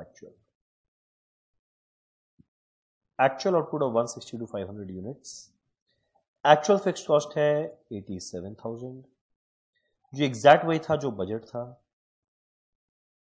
actual expenditure of rupees 3 lakh, actual expenditure लगा है 3 लाख रुपया, वॉज 18,000 ओवर बजट, जो budget से 18,000 ज्यादा था, यानी बजट इतना किए होंगे। अब मेरे को निकालना क्या है? Variable cost per unit. Actual में वेरिएबल कॉस्ट पर यूनिट कैसे मिलेगा? चेंज इन कॉस्ट 18,000 डिवाइड करना है change in number of unit. Unfortunately ये यूनिट दिया नहीं था, इसीलिए क्वेश्चन नहीं कर सकते। चलो done. A Limited is a manufacturing company that has no production resource limitation, कोई रिसोर्स लिमिटेशन नहीं है। अब सारे के सारे मैनेजर को कोऑर्डिनेट करना है बजट कैसे बनाए, किस ऑर्डर में बजट बनेगा। बड़ा सिंपल 4 स्टेप। पहला सेल, अगला कितना प्रोडक्शन करना है। प्रोडक्शन करने के लिए एक सेकेंड, एफजी स्टॉक पहले कितना रखना है मेरे को ये निकालना पड़ेगा। वेट, पहले एफजी स्टॉक कितना रखना है, उससे मिलेगा कितना प्रोडक्शन करना है, उससे पता चलेगा कितना कंजम्पशन करना है। कंजम्पशन दिया नहीं है मतलब उसके बाद ये, तो जिसमें 1, 5, 3, 4 वाला ऑप्शन है वो है ये।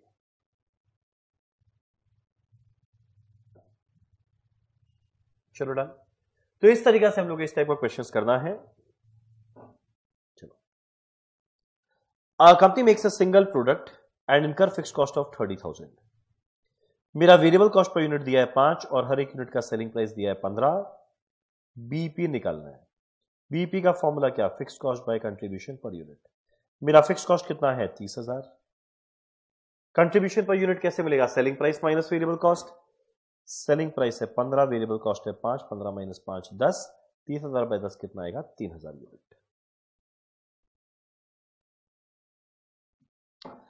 A company manufactures a single product for which the cost and selling price are as under. Selling price दिया है, वेरिएबल कॉस्ट दिया है 12,800, कंट्रीब्यूशन पर यूनिट आएगा 4 रुपया।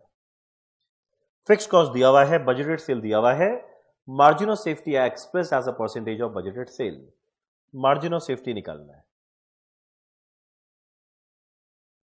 एक काम करते हैं, मार्जिन ऑफ सेफ्टी बाद में निकालते हैं, पहले बीपी निकाल लेते हैं।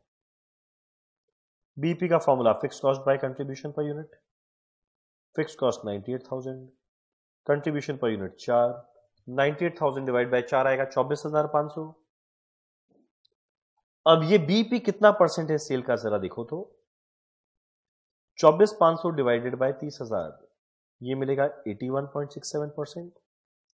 और बीपी है 81.67%, तो मार्जिन ऑफ सेफ्टी और बीपी का एक रिश्ता था, दोनों मिलाकर 100। एमओएस आएगा 100 माइनस 81.67 मतलब 18.33%। किस ऑप्शन में 18.33 है? कुछ नहीं, सबसे नजदीक 20%, तो मारेंगे 20%। चलो क्वेश्चन 280। एक कंपनी का ब्रेक इवन पॉइंट दिया है 6,000 यूनिट, सेलिंग प्राइस दिया, वेरिएबल कॉस्ट दिया, निकालना है fixed cost. Very easy. BP का formula fixed cost by contribution per unit. BP दिया है 6,000 यूनिट, फिक्स कॉस्ट निकालना है, कंट्रीब्यूशन पर यूनिट कितना, selling price minus variable cost, 90 minus 40 50। Fix cost कितना आएगा, 6000 इंटू 50, 3 लाख रुपया। बड़ा सिंपल था। After inviting tender for supply of raw material, 2 quotations are received. मुझे रॉ मटेरियल परचेज करना है, सप्लायर पी बोलता है 2 रुपया 20 पैसा चार्ज करेंगे, सप्लायर क्यू बोलता है 2 रुपया 10 पैसा पर यूनिट चार्ज करेंगे, प्लस 2000 रुपया fix charges irrespective of unit produced.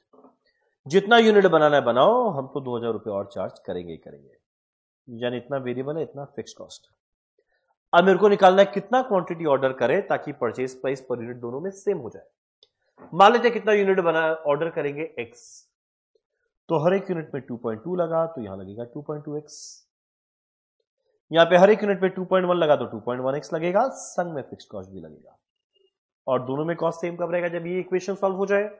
इसको सॉल्व करके देखना जाएगा 20,000 यूनिट।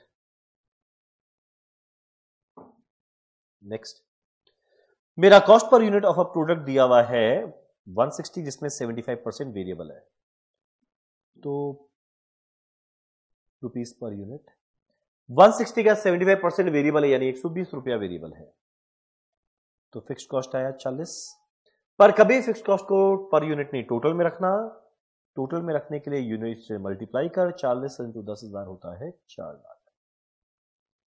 और प्रोडक्शन 25% बढ़ जाए तो 10,000 में 25% बढ़ा यानी 12,500 unit.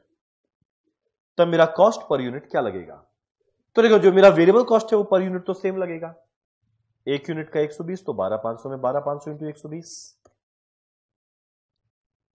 15 lakh. Fix cost 4 lakh लग गया, मिलाकर 19 लाख। अब 19 लाख को डिवाइड करेंगे 12,500 यूनिट से, पर यूनिट कितना आएगा, 152। नेक्स्ट, इन मेक और buy decision it is profitable to buy from outside. Make और बाय में बाहर वाले से परचेज करना तभी प्रॉफिटेबल रहेगा जब सप्लायर का price is below the firm खुद का वेरिएबल कॉस्ट। याद करो, मेक और बाय में कभी हम लोग फिक्स कॉस्ट को कंसीडर नहीं करते थे, ओनली वेरिएबल कॉस्ट को करते थे। A budget which is prepared in a manner so as to give the budgeted cost for any level of activity, जितना यूनिट पे निकालना है निकाल ले, वो फ्लेक्सिबल बजट में निकलता था। Dash is a summary of all functional budget. Summary of all functional budget is master budget.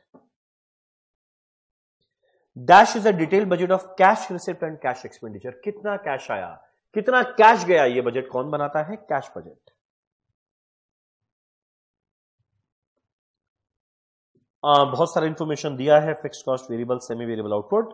मुझे निकालना है कितना प्रॉफिट कमाए यूजिंग मार्जिनल कॉस्टिंग। प्रॉफिट के लिए सेलिंग प्राइस पर यूनिट 15, कितना यूनिट बना के बेच रहे हैं, 1,50,000 इंटू 15 माइनस वेरिएबल कॉस्ट। एक यूनिट का 10 तो 1,50,000 में 1,50,000 इंटू 10 माइनस करेंगे फिक्स कॉस्ट 5 लाख, प्रॉफिट कितना आएगा, 2,50,000। Very easy. मेरा PV ratio of a company दिया हुआ है 50%, मार्जिन ऑफ सेफ्टी है 40%। जब भी मार्जिन ऑफ सेफ्टी परसेंटेज में रहे हमेशा सेल का। प्रेजेंट में सेल है 30 लाख, तो मार्जिन ऑफ सेफ्टी 40% है, तो एक बात बोले, एक रिश्ता नंबर 2 को याद कर। और मार्जिन ऑफ सेफ्टी 40% है मतलब बीईपी 60% है, तो मेरा बीईपी कितना आएगा, 30 लाख का सेल वैल्यू, उसका 60% मतलब 18 लाख। तो बीपी रुपीज में निकालना है, सीधा मिल गया 18 लाख। एकदम इजी क्वेश्चन था। Following information is available of PQR for year ending इतना, 4,000 units in process, 3,800 unit output, 10% normal loss. रुको, 4,000 यूनिट गया एक प्रोसेस में, 3,800 का आउटपुट निकला, 10% नॉर्मल लॉस हुआ। 4,000 का 10% मतलब 400, जिसको बेचे 2.50 के रेट में, तो नॉर्मल लॉस को स्क्रैप के रेट में वैल्यू करते हैं, बेच के 1,000 रुपया मिला। 46,000 रुपीज लगाए total process cost. Then amount on account of abnormal gain to be transfer to costing PL कितना होगा। पहले अबनॉर्मल गेन आया कितना, क्वांटिटी मैच कर, 4200, ये 4,000 मतलब 200। अब मेरा कॉस्ट पर यूनिट कैसे मिलेगा, सारे कॉस्ट को जोड़ दे, माइनस सेल ऑफ स्क्रैप यानी 45,000, divided by input minus normal loss यानी 3,600, रेट आएगा 12.5। तो अब नॉर्मल गेन का रेट आएगा 12.5, और खाली एबनॉर्मल गेन का वैल्यू पूछता, वो आता 2500।